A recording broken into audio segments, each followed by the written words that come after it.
Hindi ba't sinabi ko sa'yo na huwag kang magpapakita sa libing ni Mama? Mas kinakailan bobo ka talaga. Sigaw ni Paula sa kanya, dahilan upang naluluha siyang binalingan ng tingin ni Peony. Ako nagpakahirap na mag-alaga kay Mama. Tapos pagkakaitan mo ko na makita ko siya.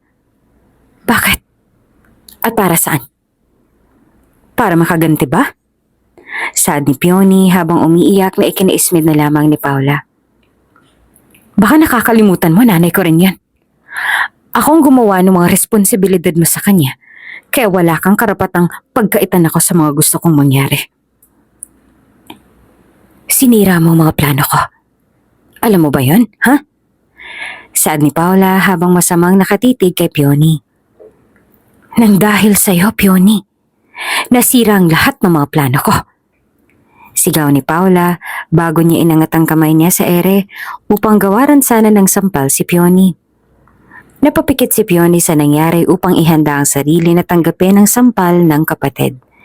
Para sa kanya, pero napamulat din siya nang wala siyang natanggap na sampal mula kay Paula. Ganon na lamang ang gulat niya nang makitang nakabitin sa ere ang kamay ni Paula dahil hinarang ito ng isang lalaki. Huwag na huwag mong sasaktan si Peony, Paula. Saan nito bago niya pwersahang ibinaba ang kamay ni Paula na kainaiyak na lang nito. Gulat na pumaling si Peony sa lalaki at gano'n na lang ang gulat niya nang mamukhaan niya ito. Duke? Gulat na tanong ni Peony. Bago ka pa lang sa channel na ito, Ate Jane TV, huwag kalimutang pindutin ang notification bell and subscribe button. Sana po hindi naman malaking abala sa inyo ang pagpindot ng subscribe button dahil ang kapalit po nito ay ang pagsuporta para makapag-produce ng mga libreng stories sa mga channels ni Ate Jane. Maraming salamat! Ang sabi nila kapag mahal mo raw ang isang tao, gagawin mo ang lahat ng magagawa mo para lang maibigay sa kanila ang lahat. Atensyon, oras, pagmamahal at higit sa lahat, luho. Yung tipong kahit na maubos ka, mabigay mo lang sa kanila ang lahat, okay na. Bilang isang magulang, tungkulin natin na maibigay sa ating mga anak ang lahat ng pangangailangan nila. Na kahit hindi simple ang hinihiling nila, basta't maibigay mo lang ang lahat, okay na sa'yo. Masaya ka. Bilang isang kapatid, gusto mo ring maibigay sa kapatid mo lahat ng hinihingi nila sa'yo. Na kahit nahihirapan ka ng pagkasyahin ng lahat, maibigay lang sa kanilang luho nila. Masaya ka na. Sa pagsasakripisyo, kailan mo nga ba masasabing sapat na ang lahat ng naibigay mo? Kailan nga ba nagiging mali ang magsakripisyo? Peony, tawag ng isang boses sa likuran niya. Halos mapatalo ng dalagita mula sa pagkakaupo sa sahig nang marinig ang boses na iyon. Wala siyang ibang nagawa kung hindi ang nagulat na bumaling sa likuran niya at halos mapatayo nang makita niya si Mrs. de Guzman doon. Nasaksihan ni Mrs. de Guzman ang pagod ng dalagita magmula pa kanina kaya naman hindi niya na naiwasang makaramdam ng awa para kay Peony. May isang taon nang nagtatrabaho sa kanyang dalagita at may isang taon na rin siyang nakakaramdam ng awa sa kalagayan nito. Malalim ng gabi, hindi ka pa ba tapos dyan? Tanong ng ginang bago niya pinagmasdan ng dalagitang nanlalakit na ngayon sa pawis. Isang buntong hininga muli ang pinakawalan niya nang makita niyang pinasadahan ng punas ni Peony ang noon niyang pawis na ngayon. Kanina pang tapos ang shift ng mga kasama mo. Magsasara na rin kami ng uncle mo at maaga pa kami bukas. Pasensya na po talaga, ma'am. Bibilisan ko na lang po ang trabaho ko. O kung gusto po ninyo, ako na lang po magsasara ng karinderya. Aniya sa ginang. Walang ibang nagawa si Mrs. de Guzman kung hindi ang humalokip-kip. Hindi niya alam kung matutuwa ba talaga siya sa kasipagan ng dalagita o hindi naman kaya ay maawa sa ginagawa nito sa sarili. 3 ang trabaho ni Peony. Sa umaga, kapag kaya ng oras niya, ay sumasama siya sa kasakahan kasama ang nanay niya. Pagdating naman ng tanghali, umi-extra siya sa simbahan at doon nagbebenta ng sampagita. Pagkatapos maubos ang sampagitang binebenta nito, ay tsaka naman ito tutungo sa karinderya at doon magtatrabaho bilang serbidora At kung suswertehin naman, siya pang tumatapos sa mga natirang hugasin upang madagdagan lang ang sweldo niya. Sa sobrang sipag nga ni Peony at sa kagustuhang makahanap ng mapagkakakitaan, madalas na siya kung magkasakit. Na kahit may sakit siya, nagagawa niya pa ring tiisin ang sakit na yon para lang makalikom ng pera para sa pamilya niya. Lalong-lalo na ang para sa nanay niya. Sige pala, kung yan ang gusto mo, Peony. Alam ko naman natatanggi ka pa rin kapag sinabi kong ako na lang. Basta't wag mo na lang kakalimutang ikandado ang lahat, ha? At saka wag ka rin magpapaabot ng hating gabi dahil maaga ka pa naman yata mamaya. Saad ng ginang bago ito tumalikod sa kanya. Bago pa man siya tuluyang makalayo sa dalagita ay muli niyang naalala. Ang sadya niya rito kaya naman hindi na siya nag-atubili pang bumaling mula sa dalagita na muling bumalik sa paghuhugas ng mga plato. Bago ko pala makalimutan, ito pala yung sweldo mo para sa linggo ngayon. Saad ng ginang. Agad na bumaling si Peony sa ginang at malaki ang ngiti na tinanggap ang sobre na inabot nito sa kanya. Salamat, ma'am. 100 lang ang binawas ka dyan sa utang mo, ha? Baka sa susunod na lang ako na linggo mag-awas ulit. Alam ko may pinaglalaanan ka ng pera mo kaya ka nagsisipag ngayon. At saka bilin din ng uncle mo na sa susunod na buwan ka na lang kaltasan. Lalo na at mukhang may usapan naman na kayong dalawa tungkol dyan. Opo, ma'am.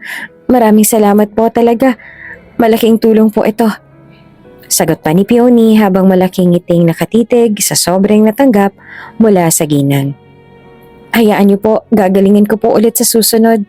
Lalo po ako magsisipag sa paninilbihan sa inyo. Isang tipid na ngiti lang ang ginawad ni Mrs. de Guzman sa kanya bago ito tumango at tuluyan na nga siyang tinalikuran. Sa totoo lang ay paulit-ulit na siyang binibisita ng antok ng mga oras na yon. Ngunit nagdahil sa ibinigay ni Mrs. de Guzman sa kanya, tila ba muling nabuhay ang dugong meron siya. Mas lalo lang din siyang ginanahan sa paghuhugas ng plato nang dahil sa sinabi nito.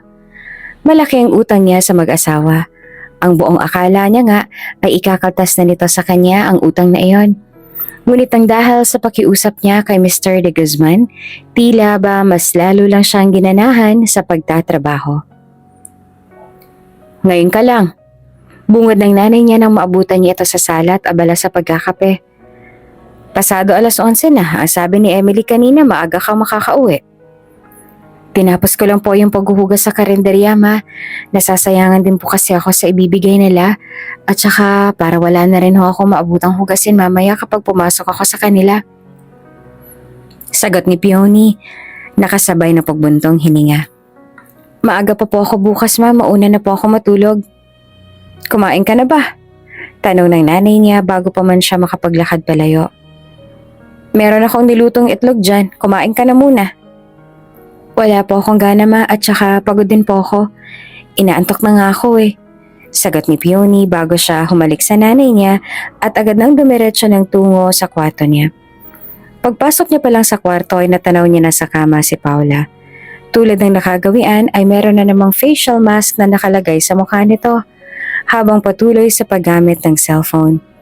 May nakita rin siyang platito na naglalaman ng chichirya sa gilid nito na bahagya niyang ikinabuntong hininga.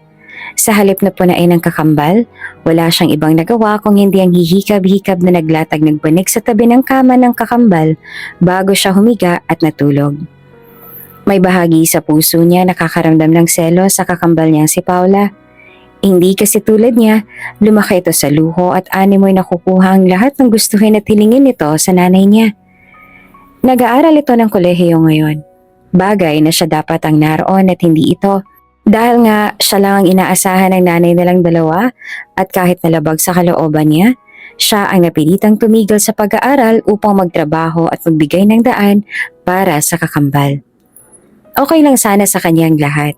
Pero animong mas lalo lang siyang nakaramdam ng galit para sa kapatid dahil sa halip na magtrabaho ito upang suportahan ang sariling pag-aaral, animong dumadagdag pa ito sa mga bayarin na dapat sana ay para lang sa bahay nila. Kailangan ko na nga yung pera, ma! Sigaw pa ni Paula na umalingaw-ngaw sa labas ng bahay nila. Iyon ang gadang bumungad kay Peony pagka-uwi niya ng bahay galing sa pagtitinda ng sampagita sa labas ng simbahan. Hindi na rin naman nagtaka pa si Peony na makita ang mga kapitbahay nilang nagkukumpulan sa labas ng bahay nila upang makiusyoso. Peony, buti nandyan ka. Bungad ni Emily na makita niya si Peony. Kanina pang nag-aamok si Paula. Hindi yata mapagbigyan ni Aling Marta kaya nag-iiskandalo na naman. Ha? Anong hindi mapagbigyan? Nagtatakang tanong ni Peony. Gumilid ang mga mata ni Emily at bago pa man siya makapagsalita ay nagtungo ng isa nilang kapitbahay para magsumbong sa kanya. Iyang si Paula, naghahanap ng baon sa nanay mo. Etong si Marta hindi naman mapagsabihan yung anak nung una pa lang. Ilang beses ko nang sinabi sa kanya na huwag niyang ini-spoil sa pera yan eh. Ayan, tingnan mo ngayon, marunong na mag-iskandalo kapag hindi na pagbigyan sa mga gusto niya. Hindi sana nakikialam ako ha, Peony. Pero kung ako ang nanay niya si Paula, nako, baka binulusan ko na yung bibig niya kapag binulyawan ako ng binulyawan tulad ng ginagawa niya kay Marta ngayon. Sunod-sunod na talak ng ginang na ikinabuntong hininga na lang ni Peony. Hindi kasi turuang magbanat ng buto eh.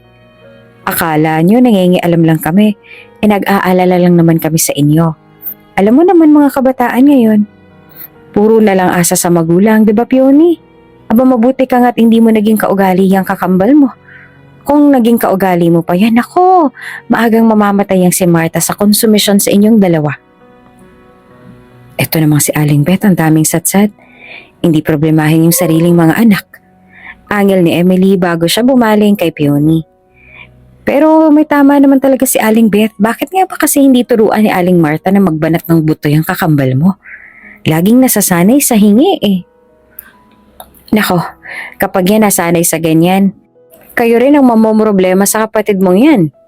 Dagdag pa ni Aling Beth. Sa halip na kumibo ay walang iba nagawa si Peony kung hindi ang magmamadaling pumasok sa barong-barong kung saan sila nakatira. Unang bungad pa lang sa pintuan ay nakita niya si Paula na ngayon ay matalim nang nakatitig sa nanay nila. Walang ibang nagawa si Aling Marta kung hindi ang yumuko sa kinauupuan. Nagkalat din ang basag na pinggan sa sahig, kaya naman tila ba doon na agad uminit ang ulo ni Peony. Bakit ka ba nag-ieskandalo ha, Paula? Hindi ka ba nahihiya sa mga kapitbahay? Kayo ba? Hindi ba kayo nahihiya sa akin? Gigal na sigaw ni Paula. Bahagya na rin nakalumukos ang uniforme nito na magdamag na plinansya ni Peony kanina. College na ako, Peony. Maraming bayarin sa school. Hindi niyo lang alam kung gaano nakalaking tinitipid ko sa mga kakarampot yung binibigay na pera sa akin. Hindi sapat ng 100 sa isang araw lang, ano? Kolehiyo na ako. Mama, kolehiyo na tong pinag-aaral ninyo. Pagkatapos 20 pesos lang ang ibibigay mo sa akin? Anong tingin mo sa akin? Bata? Paula, yan lang ang pera ko. Kolehiyo ang pinag-aaral nyo, hindi kinder. Sigaw ni Paula, na bahagya pa nilang ikinapikit ni Peony. Kakaloka kayo ah. Ano mabibili ko sa 20 pesos nyo? Kwek-kwek, chichirya. Sa yan lang ang kaya ni Mama. Di magtrabaho pa kayo na magtrabaho. Sigaw nito sa mismong mukha ni Peony na bahagya na lang niyang ikinapikit. Ano sasabihin sa akin ng mga kaibigan ko kapag nalaman nilang 20 pesos lang ang baon ko? Kung nahihiya kayo sa mga kapitbahay, pues mahiya rin kayo dapat sa mga kaibigan ko. Magsasalita pa sana si Paula, ngunit agad siyang natigilan ng sandaling iabot ni Peony sa kanya ang isang sobre na naglalaman ng ipon nito sa karinderiya. Labag man sa kalooban ni Peony ibigay sa kakambalang perang nilalaan niya para sa gamot ng nanay nila, ay wala na rin naman siyang magawa pa kung hindi ang ibigay ito. Pakiramdam niya ay animong nagsasauli siya ng bagay na kinuha niya mula kay Paula. Masakit para sa kanya na mawala sa kamay niya ang perang pinag-ipunan niya para sana sa gamot ng nanay nilang dalawa. Ngunit, ano pa nga bang magagawa niya? 1,100 ang laman yan. Sana mapagkasya mo yan hanggang sa susunod na linggo. Saad ni Peony bago niya hinila ang nanay nila upang magtungo na sila sa kusina. Ayos ka lang ba, Ma? Sinaktan ka ba niya? Hindi naman ako magagawang saktan ng kapatid mong yun. Tipid ang ngiting sagot ni Marta kay Peony na ikinabuntong hininga na lang nito. Saan galing ang pera mong yun? Hindi ba't may pinag-iipunan ka kamo? Maiipon ko pa rin naman po yun.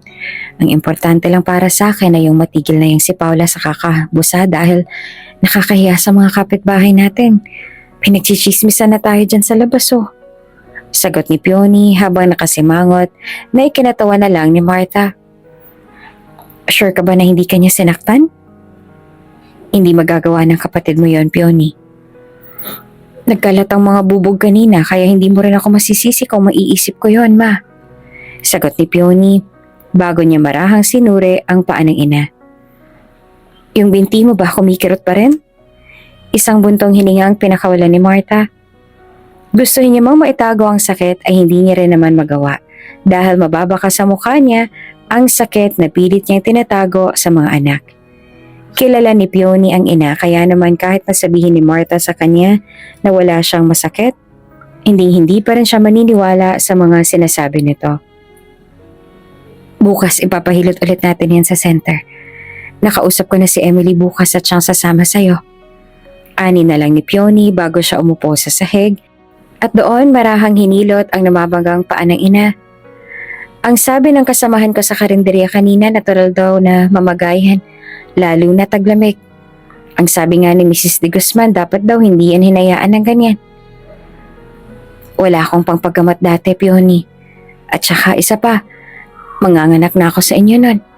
Sagot pa ni Martha habang inaalala ang nakaraan.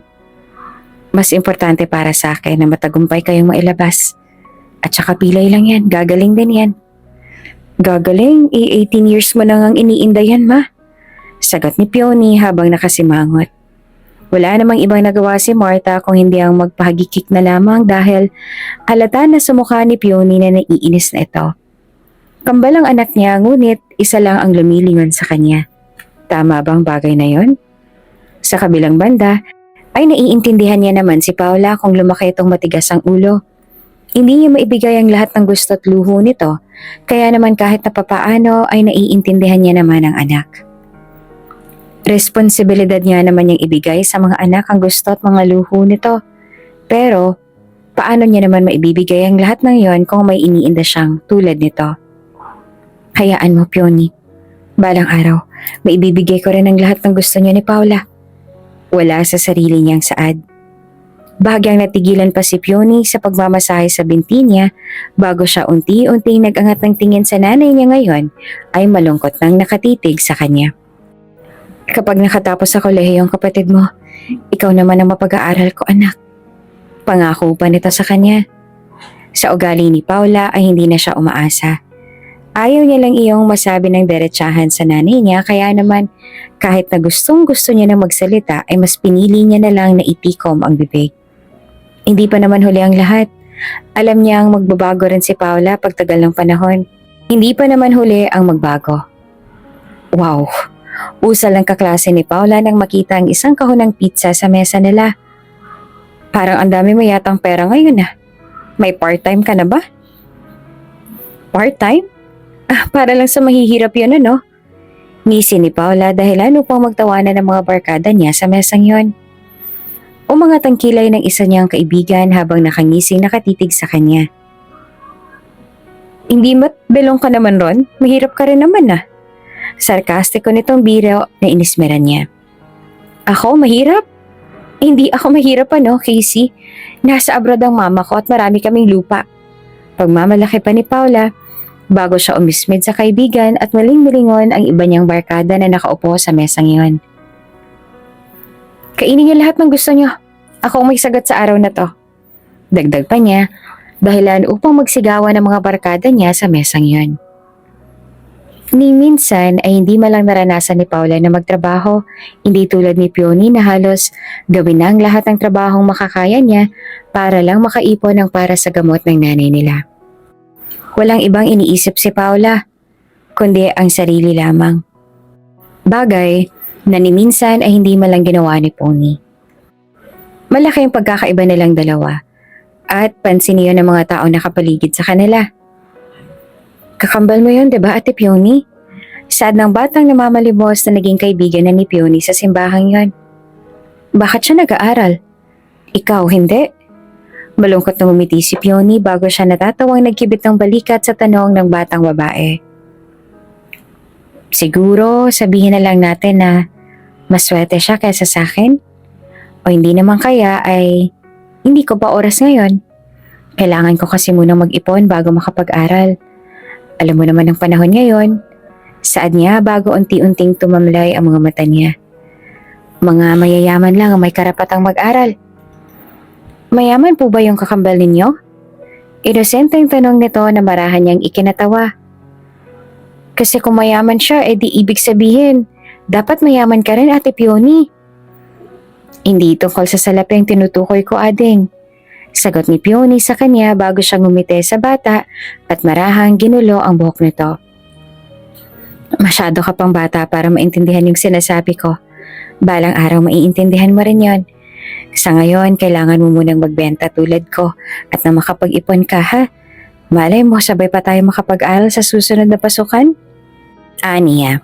Nang dahil sa sinabi ni Pioni ay animong nabuhayan ng musmos sa bata.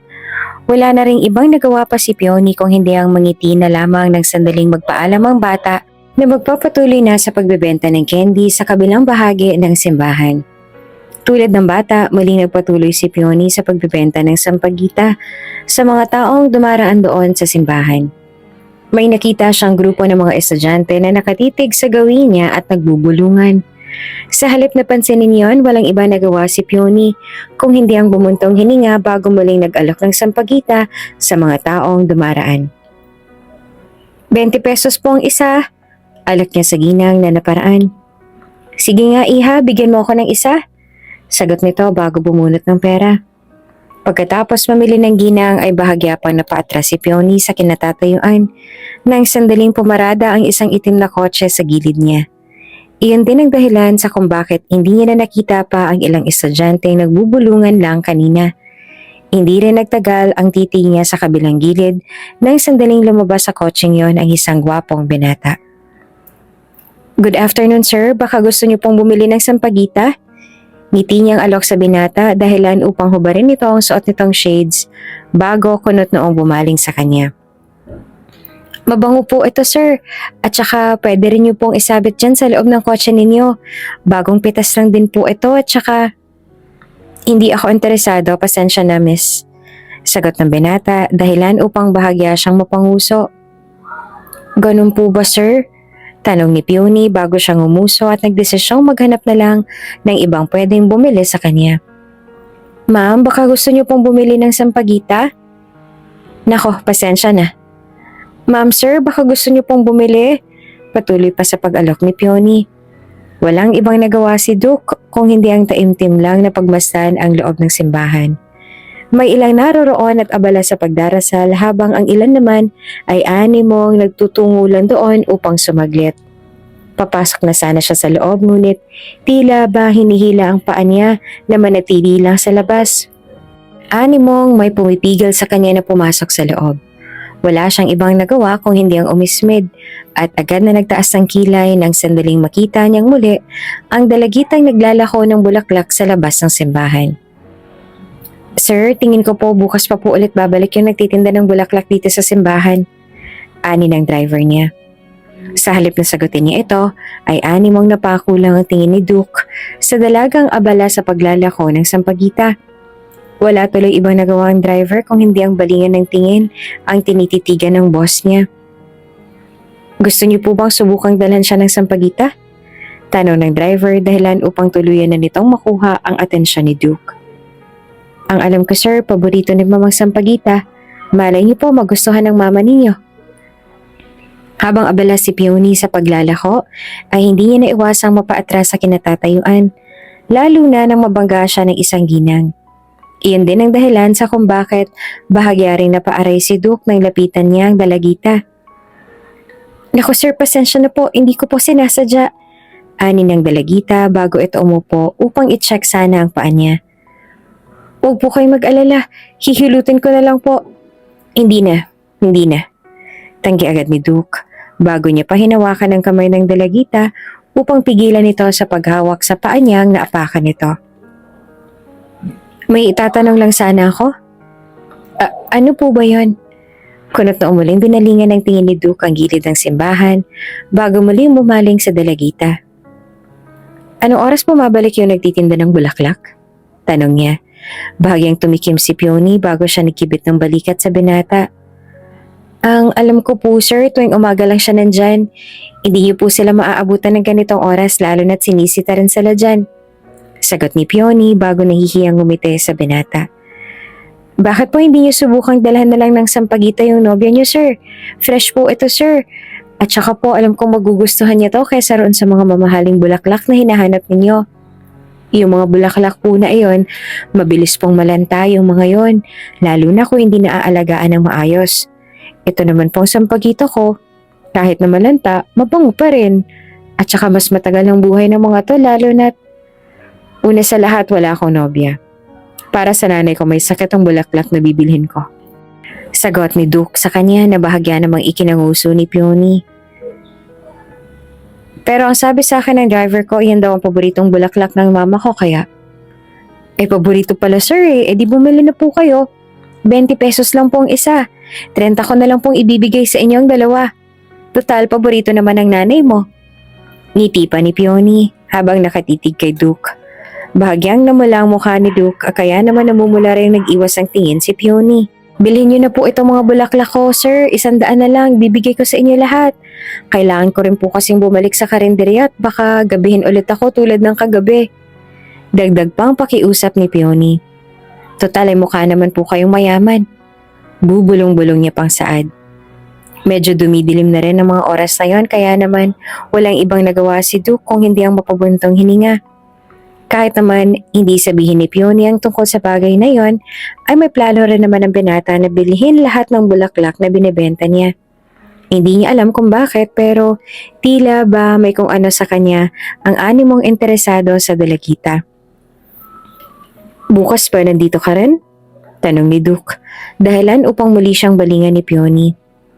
Bala ko sanang bumili ulit bukas para kay mama. Alam ko mas mapapadali lang ang paggaling niya kapag araw-araw ko siyang bibilhan ng paborito niyang bulaklak. Opo sir. Araw-araw po ako nagbebenta rito. Ngiti naman ni Peony.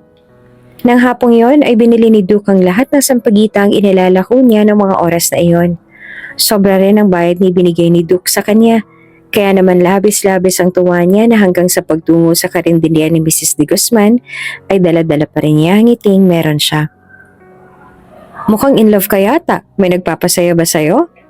Natatawang pang-aasar pa ni Emily nang maihatid niya sa kusina lahat ng pinggang kailangang hugasan ni Peony. O baka naman ganyan lang kalawak ang ngiti mo kasi nakalimutan ni Paula na manghingi ng pera sa'yo. Walang kinalaman si Paula rito.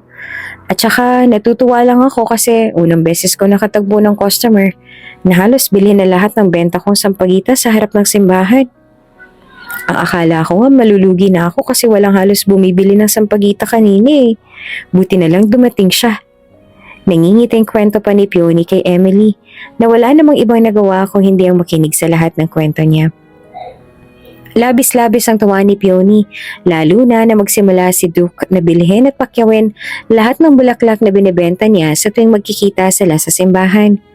Maging ang mga kending binibenta ng kasama niyang bata ay pinapakyaw ni Duke, kaya naman walang mapagsidla ng tuwa at ngiti sa mga labi nila sa tuwing gagawin iyon ni Duke.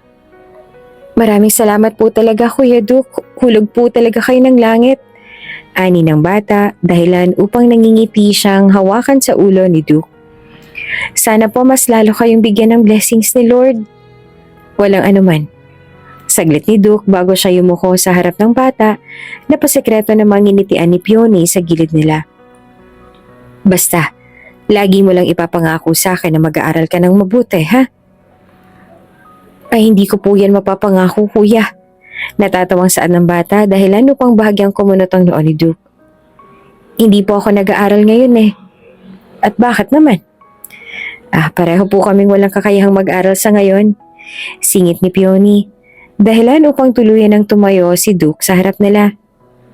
Kaya nga nagbebenta kami rito sa harap ng simbahan para kapag gaya na ng kinikita namin, makakapag-aral na kaming dalawa. Libre naman ang pag-aaral Peony. Hindi ho sa lahat ng bayan. Sagot na lang ni Peony sa kanya bago siya tipid na gumiti sa binata. At saka kahit nagustuhin ko ring mag-aral, kailangan ko pa rin ho magtrabaho. Ako lang ang inaasahan ng nanay ko, lalo na't graduating na siya sa kolehiyo. Habang tumatagal ang panahon, mas lalo lang tumataas yung bilihin tsaka mga bayarin. Mas lalo lang ding tumataas yung tsansa na hindi talaga ako makakapagtapos ng pag-aaral. Dumadagdag pa na kailangan ng nanay ko ng gamot kaya nandito ako. Pwede ko kayong tulungan ng mama mo, Pioni. Lalo na't may kakayahan naman akong tulungan kayo. Saad ni Duke dahilan upang bahagyang mabuhayan ng loob doon ang dalagita. Kung gusto mo, bukas magkita tayo rito. May ibibigay akong calling card sa iyo na pwede mong tawagan. Mas maaalagaan kayo sa ospital. Hindi na kailangan, Duke. At saka, kaya naman na ng gamot. Baka mas lalo lang madagdagan ang iintindihin mo kapag dumagdag pa ako. Sagot ni Pioni. Ilang beses pa siyang kinumbinsi ni Duke ng mga oras na yon, hanggang sa siya na nga ang kusang sumuko sa kakulitan ng binata. Gusto lang naman siyang tulungan ni Duke. Ano bang pagbigyan niya ang binata? Sa totoo lang nakakaramdam siya ng awa sa sarili. Kaya niya namang pag-ipunan ng pambili ng gamot ng nanay niya, pero hindi niya rin maitatanggi na malaking tulong ang alok na ibinigay ni Duke sa kanya ngayon. Walang namang masama kung sakali mang pagbigyan at tanggapin niya ang tulong ng binatang naging kaibigan niya na rin, hindi ba? Well, nandito na pala yung nagbebenta ng sampagita. Natatawang bungad ni Casey nang sandaling makapasok ito sa loob ng klase nila. Wala namang ibang nagawa si Paula kung hindi ang magtaas ng kilay habang pinagmamasdan si Casey at ang iba pa nilang kaibigan na ngayon nangingising-ngising nang naglalakad patungo sa upuan niya. How true na naglalako ka lang ng sampagita sa simbahan tuwing hapon para may pambaon at panlibre ka sa amin, Paula. Hindi ka ba nahihiya? Mahirap ka na nga. Sinungaling ka pa. Anong sinasabi mo, Casey? Natatawang tanong ni Paula bago siya tumayo sa kinauupuan niya. Habang kunot noong nakatitig sa mga kaibigan niya ngayon ay walang ibang nagawa kung hindi ang nandidiri siyang pagmasdan. Mong may nagawa siyang mali sa paraan ng pagtingin ng mga ito sa kanya ngayon. Kaya naman hindi niya naiwasang magtaas ng kilay. Isa na naman ba to sa mga kagagahan mo? Ilang beses ko bang sasabihin sa'yo na hindi nga ako mahirap? Nasa abroad ang nanay ko at may mga lupa kami sa probinsya. Hindi mo na kami maluloko ng ganyan, Paula. Natatawang singal ni Casey kasabay ng paghalukip-kip na muling ikinakunot ng noon ni Paula. Nakita ka namin sa simbahan ng isang linggo. Nagbebenta ka ng sampagita sa mga dumadaan. May kasama ka pang ang batang yakit. Hindi na rin ako magtataka kung sakali mang aminin mo sa amin ngayon na kapatid mo yon. Hindi ako nagbebenta ng sampagita, Casey. Pwede bang tumigil ka na? Nakakasawa ka na. Nagsasawa ka na pala. Alam mo kung anong makakapagpatigil sa akin, Paula? Bigyan mo lang ako ng kopya ng titulo ng mga lupang sinasabi mo. Then titigil na ako. Saad ni Casey bago mapaglarong umisi sa kanya na inismeran niya na lang. So wala ka namang maipakita. So paano ako titigil? Hayaan mo na, Casey. Hindi na rin naman mahalaga kung aminin niya man sa atin o hindi na mayaman siya o nagpapanggap lang. Remember what we saw last time? Sapat na nakita ng dalawang mata natin na nagpapanggap at nagsisinungaling lang siya sa tunay na estado ng buhay niya. Kaya hindi na importante yon. Nagsasayang ka lang ng pagod sa pagpapaamin sa mga sinungaling na katulad niya. Saad ng isa na mabilis namang tinanguan ni Casey. What a loser. Dagdag pa nito. Wala namang ibang nagawa si Paula kung hindi ang masamang loob na magkuyom ng kamao. Gusto niya pa sana magsalita upang ipagtanggol ang sarili. Ngunit bago pa man siya magsalita ay agad nang tumalikod ang grupo sa kanya at iniwan siya roon na animong pinagtitinginan pa ng mga kapwa niya estudyante. May ilan sa kanila ang nagtatawanan habang ang ilan naman ay nagbubulungan pa habang nakatingin sa kanya. Isang singhal pa ang pinakawalan ni Paula bago niya pagbugnot na kinuha ang mga gamit niya at lumabas na nga ng tuluyan sa silid na iyon. Sampagita? Wala naman siyang binibentang sampagita. At bakit parang siguradong mga kaibigan niya na siya ngang nakita nila sa simbahan? Agad na umusok ang ulong ni Paula sa galit nang makita niya si Pioni na nakaupo sa mesa kasama ang nanay nila na ngayon ay abala sa pag-aayos sa mga sampagita. Unang kita niya pa lang sa bulaklak ay animong kumulo na kaagad ang dugo niya sa galit. Nang mapansin ni Martha si Paula na nakatayo sa hamba ng pintuan, iika-ika siyang lumapit sa anak na ngayon ay matalim lang na nakatitig kay Peony. Anak, andyan ka na pala. Bakit ka ginabi? Hindi ka naman ginagabi sa pag-uwi mo sa school ani ni Martha. Sa halip na balingan ng nanay ay walang iba nagawa si Paula kung hindi ang kunot noong naglakad patungo sa mesa kung saan nakaupo si Peony. Pag-angat pa lang ng tingin ni Peony sa kanya ay isang malutong na sampal agad ang inihain ni Paula sa kanya, dahilan upang bahagya pa niyang mabitawan ang sampagita na inaayos niya.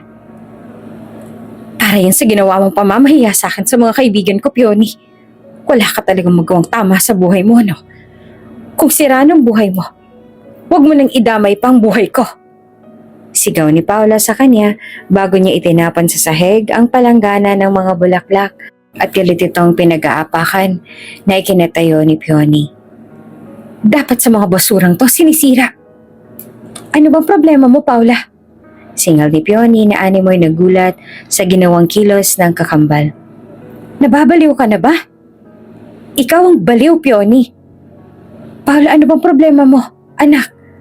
Nagtatakang tanong ni Martha bago iika-ika na naglakad sa pagitan ng dalawa upang awatin sa argumento. Kapwa niya hinawakan ng dalawa sa braso. Sa halip na magpapigil, ay galit lang na tinabig ni Paula ang kamay niya na mas lalong ikinakunot ng noon ni Peony noong mga oras na yon. Paula, ano bang problema? May hindi ka ba gusto? May hindi ako gusto? Natatawa niyang singhal bago siyang umising bumaling sa nanay niya ngayon ay wala nang ibang nagawa kung hindi ang nalulungkot na bumaling ng tingin sa kanya. Ang hindi ko lang gusto ay yung pinanganak ako sa mundong to na naging ina. Pamilya ko kayong dalawa. Mawala kayong silbi. Pareho kayong dalawa. Lalong-lalo ka na. Singhal ni Paula habang walang pusong nakaduro kay Martha na nasasaktang pinapakinggan lahat ng mga sinasabi niya. Hindi ko naman ginusto ng ganitong buhay.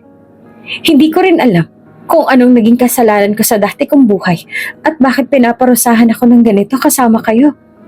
Malas ka na nga sa buhay. Malas ka pa sa mga kasama mo sa bahay. Sumusobra ka naman na yata, Paula. Ano bang problema mo? Ibinibigay naman namin sa'yo lahat Singhal pa ni Peony na bahagya at sarkastikong ikinatawa ni Paula. Ano bang gusto mo na hindi namin maibigay, ha? Gusto ko na magandang buhay nang hindi kayo kasama. Pareho kayong mga malas sa buhay ko. Sigaw pa ni Paula kasabay ng pagtulo ng luha sa gilid ng mga mata niya nang dahil sa labis na galit. Ikaw ang punot dulo ng lahat ng to, Peony. Kung hindi dahil sa pagbebenta mo ng mga basurang yan sa harap ng simbahan, edi hindi sana ako kakantsawan ng mga kaklase ko. Nang dahil sa'yo pinagtatawanan at pinahiya nila ako sa school. Tuwang-tuwa ka na ba na nasira mo na naman ang buhay ko nang dahil dyan sa pesteng trabaho mo na yan? Iyang pesteng trabahong sinasabi mo na yan, yan ang pambuhay ko sa'yo. At huwag mong matawag-tawag na peste yung trabaho nagpapaaral sa'yo. Sigaw naman ni Peony sa kanya na sarkastiko niya lang na nginitian. Ang kapal ang mukha mo. Ako dapat ang nag-aaral ngayon at hindi ikaw. Ang dami kong pinalagpas na oportunidad para lang mabigyan ng daan yung pag-aaral mo. Pagkatapos yan lang ang masasabi mo sa trabahong pilit na nagpapaaral sa'yo? Kung hindi ba dahil sa trabahong yan makakapag-aral ka ba? Wala akong pakialam sa mga kadramahan mo, Peony. Angil ni Paula sa kanya bago niya nilapitan at binigyan ng isang matalim na tingin si Peony. Sa ngayon ay walang ibang nagawa kung hindi ang kunot siyang pagmasdan. Ayoko nang makita ka nagbebenta ng sampagita sa simbahan. Sa oras na makita akong nagbebenta ka ulit doon, makakatikim ka talaga sa akin. Banta pa ni Paula bago niya tinabig sa balikat ang kakambal at tuluyan nang dumiretso sa kwarto niya. Wala namang ibang nagawa si Peony ng mga oras na yon kung hindi ang kunot noong magbaba ng tingin. Anong gagawin niya kung sakali mang hindi nga ganoong kalaking kinikita niya sa pagbebenta ng sampagita? Paano ng gamot ng nanay niya? Huwag ka na magbenta ng sampagita sa simbahan, Peony. Saad ng nanay niya habang abala sila sa pagtatanim ng bini sa gitna ng bukid. Malaki naman ang kinikita mo sa karinderya. Mas okay nang bitawan mo muna yung pagbibenta mo ng sampagita. Mas maganda na rin yung para makapagpahinga ka. Pero ma, doon lang ako umaasa ng pambili ng gamot mo sa dugo. Doon din ako kumukuha ng pasobra sa gamot mo sa paa. Paano kung sumumpo ang sakit mo sa paa? Pagkatapos wala kang maiinom na pain reliever. Nag-aalalang tanong ni Peony. Sa halip na sumagot ay walang ibang nagawa si Martha kung hindi ang magpilit na lamang ng ngiti bago siya tumawid sa pagkakatayo at marahang bumaling sa anak. Mas lalo lang siyang nangiti nang makita niya ang pag-aalala sa mukha ni Peony ng mga oras na yon habang nakatitig sa kanya. Anak, magiging maayos lang ako. At saka hindi ko naman kailangan uminom ng gamot. Mas lalo lang madadagdagan ang sakit ko kapag pinatulan ko yung gamot na yan. Paano ko naman gagaling kung hindi ka iinom ng gamot, ma? Tanong pa ni Peony na punong-puno naman ng pag-aalala ang mababaka sa mukha niya. Sa pagbibenta na nga lang ng sampagita ako umaasa ng panggastos tapos ayaw niyo pa. Hindi naman sa ayaw ko, anak. Sadyang gusto ko lang na makapagpahinga ka kahit na papaano. Alam ko rin na pinapagod mo lang ang sarili mo sa kakatrabaho. Wala namang mawawala sa'yo kung magpapahinga ka na muna. Gusto ko nga po magtrabaho para makabili ng gamot niyo, ma. Pamimilit pa ni Peony. Alam ni Martha na may katigasan ng ulo ang anak niya kaya naman hindi niya rin maiwasang mapangiti na lang bago niya hinaplos ang mukha ni Peony. Nakaramdam siya ng pait dahil itanggi man niya o sa hindi, ay nangungulila pa rin siya sa isa niyang anak. Alam niya na may pagkukulang siya bilang nanay kay Paula at alam niya rin na makakabawi lang siya sa anak sa oras na maibigay niya dito lahat ng pangangailangan nito sa pang-araw-araw. Paula, tawag niya sa kwarto nito kasabay ng pagkatok. Paula, malilate ka na sa klase mo, hindi ka pa ba papasok ngayon? Nagpatuloy lang si Martha sa pagkatok sa pintuan ng anak. Sa kabilang banda naman naroon sa higaan niya si Paula at abala sa paggamit ng cellphone. Nang dahil sa paulit-ulit na pagkatok ay wala siyang ibang nagawa kung hindi ang nabubugnot na binato ang unan sa malayo. Gusto niya sanang ignorahin na lang ang tawag sa kanya ng nanay niya, pero paano niya magagawa iyon kung naiistorbo na siya sa ingay nito? Ano bang kailangan mo? Pasigaw niyang saad sa nanay niya nang hindi na siya makapagpigil pa. Pwede bang tantanan mo na ako kahit isang araw lang? Ginugulo niya na nga ako sa school, pati ba naman dito sa bahay? Wala kang konsiderasyon na. Boba ka ba para ulit-ulitin ko sa'yo yung mga common sense na ganon? Anak, maibibigay lang sana ako sa'yo at saka hindi ako interesado sa basurang ibibigay mo kaya tantanan mo na lang ako. Parang awa mo na. Pakiusap ni Paula sa kanya bago niya binuo ang mukha niya sa unan. Walang ibang magawa si Martha kung hindi ang mapabuntong hininga na lamang bago niya pinagmasdan ang sobrang hawak niya. Laman ng sobrang iyon ang naipon niyang kaunting pera mula sa pagtatrabaho sa bukid. Nilalaan niya ang perang iyon para sa graduation ng anak sa kolehiyo. Alam niyang kaya lang nagkakaganito si Paula ay dahil sa dami ng bayarin nito sa school kaya naman kahit na malayo pang graduation ng anak, gusto niya nang maibigay kay Paula ang kaunti niyang regalo. Iiwan ko na lang dito sa labas ang pintuan ng kwarto mo tong pera. Marahang saad ni Martha bago siya yumuko at inilagay na nga sa sahig ang sobrang hawak kanina. Bilhin mo lahat ng gusto mo. Kung gusto mong ilibre mga kaibigan mo, ilibre mo. Ibigay mo lahat ng gusto nila para tantanan ka nila. Pasensya na kung hindi na ako nakabili ng regalo para sa nalalapit mong graduation. Ikaw na lang ang bumili ng para sa sarili mo, anak. Dagdag pa ni Martha bago siya ngumiti na malungkot sa sarili at tuluyan na nga sinuot ang kamisotan niya. Agad na nangunot ang noon ni Paula noong mga oras na yon. At nang sadaling hindi niya na marinig ang nanay niya sa labas ng pintuan, saka lang siya nagdesisyong bumangot at pagbuksan ito ng pinto. Hindi na rin siya nagtaka pa nang makita ang isang sobrang prenteng nakalapag sa sahig. Agad na umarko ang kilay niya bago niya kinuha ang sobre at binuklat. Isang ngiti rin ang bumakas sa labi niya nang dahil sa nakita. Magbibigay rin naman pala. Pinapatagal-tagal pa. Ngingising-ngising sa Ate Paula bago niya iyon kinuha at agad na sinarado ang pintuan. Unang yapak pa lang ni Paula sa loob ng klase nila ay hinanap agad ng mata niya si Casey.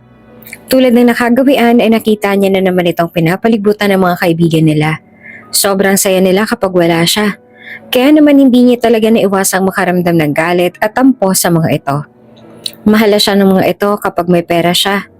Ano kayang mararamdaman ng mga ito kapag naipakita niya na sa mga ito ang mga pekeng dokumento na pinagawa niya para lang muli sila ulit tanggapin ng mga ito? Well. Nandito na pala tong social climber eh. Saad agad ni Casey bago siyang umisi na makita si Paula na papalapit sa mesa nila. Gaya ng nakagawian ay sarcastic ko siyang pinagmasa ng mga kaibigan niya na lumapit sa mesa nila. Sa halip na makaramdam ng takot ay taas-taas siyang naglakad patungo sa mga ito. Bago pa man sila makapagsalita ay agad nang binuklat ni Paula ang mga dokumentong pinagawa niya at agad na pinalipad sa hangin na bahagya pang ikinapikit ni Casey dahil tumama sa mukha niya ang ilan. Iyan ang mga dokumentong hinahanap mo sa akin. Taas noong sa Ate Paula kasabay ng paghalukip-kip dahilan upang masama siyang balingan ng tingin ni Casey noong mga oras na yon. Next time, huwag kang atat. Sa sobrang kasabikan mong patalsikin ako sa grupo, nagmukha ka tuloy cheap. Sayang, hindi pa naman bagay sa mukha mong kwadrado. Dagdag pa niyang pang-aasar bago siyang umisi. Naging abala silang dalawa ni Casey sa pagpapalitan ng matalim na titig habang ang ilan naman sa mga kaibigan nila ay naging abala sa pagpulot ng mga dokumentong itinapon niya. May ngiti pa sa labi ni Paula nang makita niya ang gulat sa mga mata nito nang mabasa nila kung ano nakasaad sa mga papel na yon. Hindi ba titulo to ng lupa? 1 hectare? Sa Pampanga? Bulacan yung sa akin. Teka, farm to malapit sa probinsya namin ah. Nagulat na bumaling sa kanyang ilan sa mga kaibigan niya kaya naman hindi naiwasan ni Paula ang mapangisi habang nakahalukip-kip. Si Casey naman ay animong hindi makapaniwala sa mga naririnig mula sa mga kaibigan. Ang ilan sa mga kaibigan nila mula sa grupo ay talagang namamangha, habang ang iba naman ay animong nagugulat pa rin sa mga nalaman nila.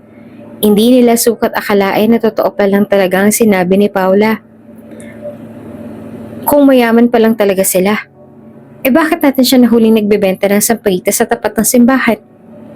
Tanong ng isa na hindi na nakatakas sa pandinig ni Paula noong mga oras na yon.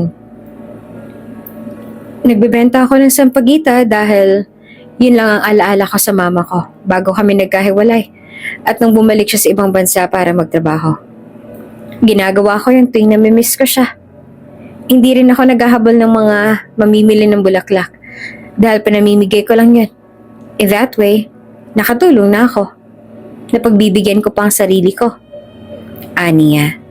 Ang ilan sa mga kaibigan ay namangha. May ilan ang hindi makapaniwala habang ang ilan naman ay animong nagdududa pa rin kahit na nasa kamay na nila ang peking ebidensya na ipinamigay ni Paula sa kanila.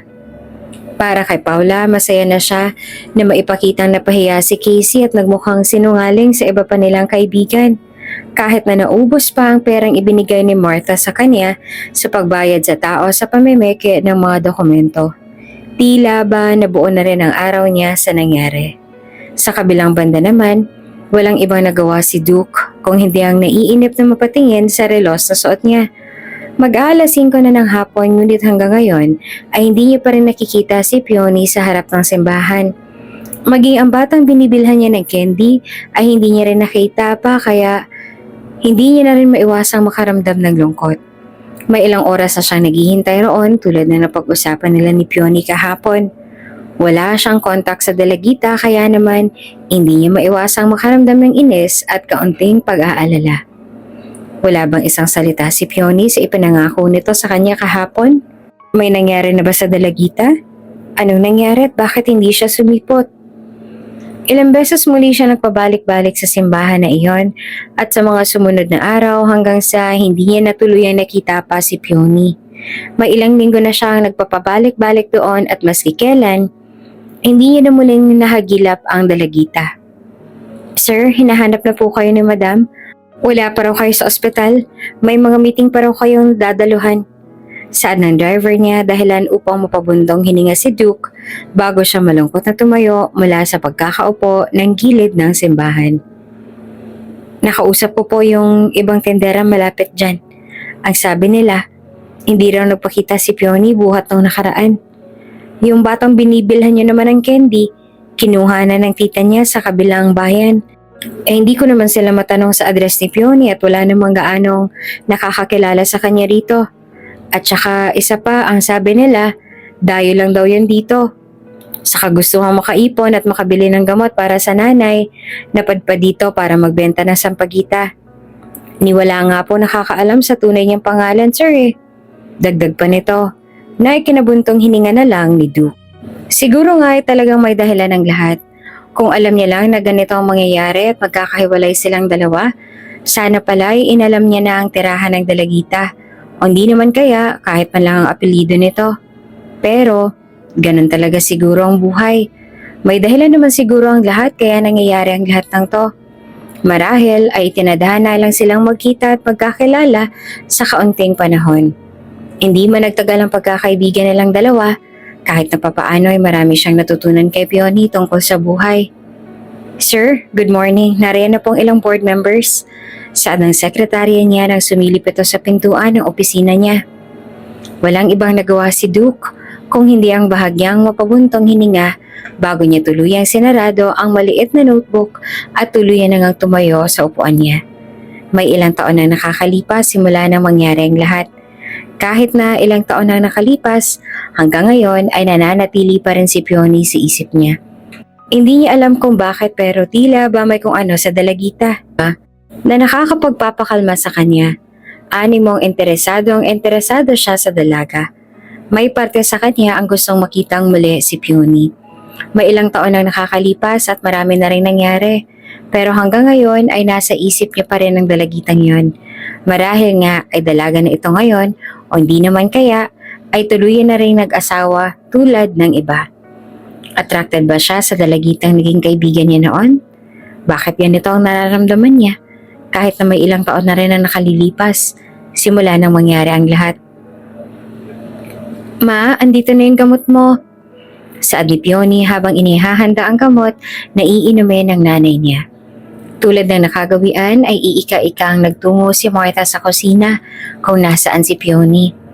Malaki nang ibinagsak ng katawan ni Martha, buhat ng ospital ito noong nakaraan. Nang dahil na rin sa panghihina, hindi na rin siya gaanong nakakapagtrabaho sa bukid, dahilan upang mas lalo lang silang mabaon sa utang.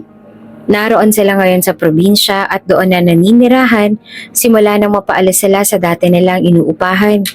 May ilang taon nang nakalilipas simula nang makapagtapos ng pag-aaral si Paula hanggang sa nakakuha na rin ito ng trabaho sa isang sikat na kumpanya sa Maynila. Dahil nga sa malayo si Paula, hindi na nila ito gaano nakakausap nang dahil sa pagiging abala sa trabaho. Maliban din kasi sa ginugugol ni Paula ang oras niya sa trabaho, animong kung umasta siya ay para bang wala siyang kapatid at magulang na iniwan sa probinsya nang makahanap na rin siya ng trabaho sa Maynila. Minsan ay nakakausap niya si Peony, pero mas padalas pa rin silang mag-away at babaan niya ang tawag ang kakambal dahil sa pagkakapikon at galit niya rito. Mas marami pang ang sumbatan nila sa isa't isa kesa sa kamustahan na dapat nilang ginagawa noon pa man. Pera na naman, Peony. Natatawang singhal ni Paula sa kabilang linya na lihim na ikinapikit ni Peony. Ito na lang ang laging bungad nito sa kanya sa tuwing babanggitin niya rito ang tungkol sa gamot ng nanay nilang dalawa. Ilang beses ko bang sasabihin sa'yo na magtrabaho ka, hindi yung umaasa ka sa akin. Binubuhay ko rin ang sarili ko. Hindi kayo. Nagtatrabaho ako para sa sarili ko. At saka wala ka bang trabaho? Nasaan ba yung ipinagmamalaki mong trabaho sa pabrika? Paula, kung makapagsalita ka naman para bang palagi ako nanghihingi sa'yo. Alam naman natin na ngayon lang ako tumawag sa'yo tungkol sa pera. At saka may isang linggo na akong umalis sa trabaho. Hindi ba nasabi ko sa'yo yun? Ilang beses ko bang dapat ipaliwanag sa'yo yung nangyari sa akin sa trabaho, Paula? Angin ni Peony sa kanya Nainisbira naman ni Paula sa kabilang linya. Umalis ako sa trabaho. Nagsekrepisyo ako para sa nanay nating dalawa. Para maalagaan ko si mama dahil hindi niya na kayang magtrabaho. Kasalanan ko ba na umalis ka? Natatawang tanong ni Paula sa kanya na ikinaismid niya. Alam mo, huwag mong gamitin sa akin yung salitang sakripisyo na sinasabi mo. Una sa lahat, wala akong pakialam sa inyong dalawa ng nanay mo. Pangalawa, huwag mong gamitin ang sakit ng nanay mo para makakuha ng pera sa akin. At pangatlo, ayoko nang tumatawag ka sa akin. Alam mo bang may trabaho ako? Alam mo bang istorbo ka? Kayo. Paula, kung makapagsalita ka naman. Para bang walang amor sa nanay nating dalawa. Aba talagang wala. Kung hindi dahil sa kanya, hindi ako magkakaroon ng miserableng buhay. Nang dahil sa sinabi ni Paula ay hindi na naiwasan pa ni Pioni ang sarkastikong mapatawa. Kung hindi rin dahil sa kanya, tingin mo ba mapupunta ka dyan? Natatawang tanong ni Pioni. Nainismera naman ni Paula. Alam nating dalawa na hindi ka makakapunta dyan kung hindi dahil kay mama. Nagsakripisyo siya para sa'yo, para mabigay lahat ng luho mo. Pagkatapos ngayon na may sakit na maski mabilhan lang ng gamot, hindi mo magawa. Makakapunta ka ba dyan nang hindi ka tinutulungan ng pinagdadamutan mo ngayon? Makakapagtapos ka ba ng pag-aaral kung hindi ka iginapang ni mama? Makakapaghanap ka ba ng trabaho kung hindi dahil sa kanya? Giginhawa ba yung buhay mo kung pinabayaan ka niya? Alam mo, maswerte ka na nga eh. Kahit na naging pabaya kang anak sa magulang natin, kahit na wala kang pakialam kay mama, nilingon ka pa rin niya. Kasi kung ako ang nanay mo, kung ganyan ang pinapakita mo ugali, hindi kita pag-aaralin at tutulungan. Tandaan mo yan. So para bang utang ko sa kanyang lahat kayong ako nagpakahirap na mag-aral para makapagtrabaho ng ganito? Bakit tingin mo makakapag-aral ka kung wala kang pera? Singhal ni Pioni sa kanya na muli niya namang inismeran. Gamot lang hinihingi sa'yo. 1,000 lang ang ibibigay mo. Kung ano-ano pang sinasabi mo. Kung may trabaho lang ako, kaya ko namang buhayin si mama nang hindi humihingi ng tulong sa'yo eh. Ang kaso wala. Ayokong lumapit sa'yo kasi alam kong ganyan lang ang sasabihin mo. Lumalapit ako kasi alam kong kahit na papaano matutulungan mo kami ni mama. Kahit na hintayin mo lang ako magkaroon ng trabaho, Paula. At kapag nakahanap na ako ng trabaho, kahit huwag mo na kaming lingunin ni mama. Lumalapit lang naman ako sa'yo ngayon. Kasi hindi ko na rin kaya. Nahihirapan si mama sa sakit niya. At wala akong magawa. Wala akong pambili ng gamot niya. Simpleng sakit lang sa paa, kailangan pa ng gamot. Natatawang saad ni Paula na ikinabuntong hininga ni Pioni. Oops! May break muna. Gusto mo bang ma-shoutout dito sa channel ni Ate Jane? Mag-comment lang ng lesson you learned from the latest story uploaded. Dahil pipili kami ng isang best comment of the day para i-shoutout sa susunod na upload. Kaya huwag kalimutang mag-iwan ng lesson you learned after you watch this video. Maraming salamat! Shoutout nga pala from Rita Villaruz or Marianita Homero ng San Juan City, Manila. Maraming salamat sa pakikinig. Hanggang sa muli. Simpleng rayuma lang. Hihingi ka ng libu-libong pera? Paula, hindi lang simpleng rayuma ang sakit ni mama. Alam mo, Pioni, kahit na anong kasinungalingan pang ipakain mo sa akin ngayon, hindi ako maniniwala sa mga gimmick niyo ng nanay mo. Wala akong pera at marami rin akong bayarin dito sa Maynila. Kung gusto mo, mga tulong ka sa akin. Pero wala akong maibibigay na libre sa'yo at sa nanay mong pilay. Pinal na saad naman ni Paula. Magsasalita pa sana si Pioni upang makaiwas, pero bago niya pa man mabuksan ang bibig niya upang magsalita, ay tuluyan ang pinatay ni Paula ang tawag. Sa totoo lang ay maraming iniindang sakit ang nanay nilang dalawa. Ayaw niyang humingi ng tulong kay Paula dahil alam niyang ganito ang sasabihin ng kapatid. Kung alam niya lang na magiging ganito ang resulta ng lahat ng pagsasakripisyo na lang dalawa ng nanay niya, di sana pala ay hindi na nila ito tinulungan. Hindi nagbigay. Agad na napatalon si Peony sa kinatatayuan nang may narinig siya nagsalita sa likuran niya. Nagulat siyang bumaling doon at halos bumuntong hininga nang makita niya si Martha na nakatayo sa likuran niya. Tulad ng nakagawian ay hawak na naman ito ang tungkod upang suportahan ito sa pagtayo. Isang malungkot na iling ang ginawa ni Peony dahilan upang malungkot na napangiti si Martha. Hayaan mo na, baka marami lang talagang bayarin ng kapatid mo, Peony. Ma, pwede ba wag ka na magpakabulag dyan sa anak mo? Pakiusap ni Peony sa kanya na hindi niya kinibo. Sa halip ay walang iba nagawa si Martha kung hindi ang muling bumundong hininga. Wala siyang pakialam sa atin, ma. Kahit na makipag-usap ako ng mahinahon sa kanya tulad ng pakikiusap mo sa akin kanina. Ganun pa rin ang sinasabi niya. Wala. Wala siya.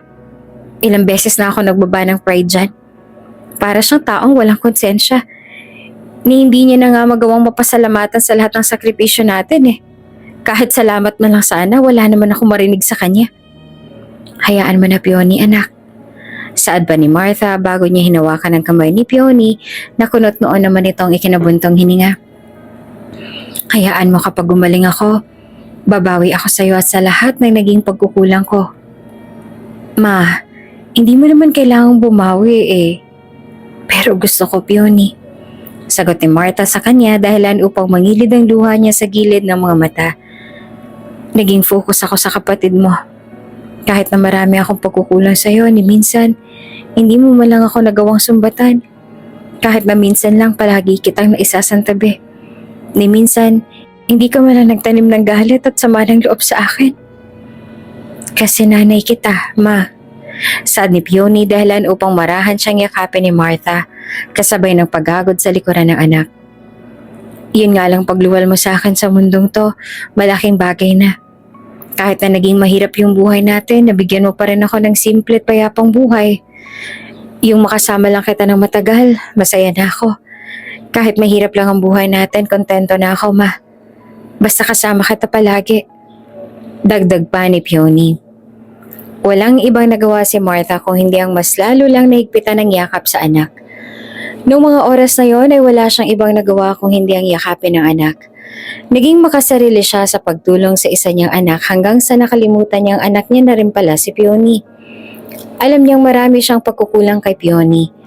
Kahit na alam niyang huli na ang lahat para sa kanila, babawi pa rin siya.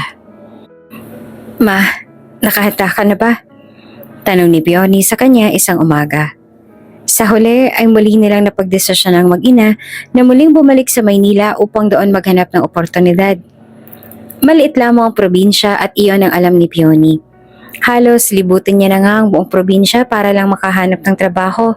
Ngunit kahit na anong gawin niya ay wala siyang swerte.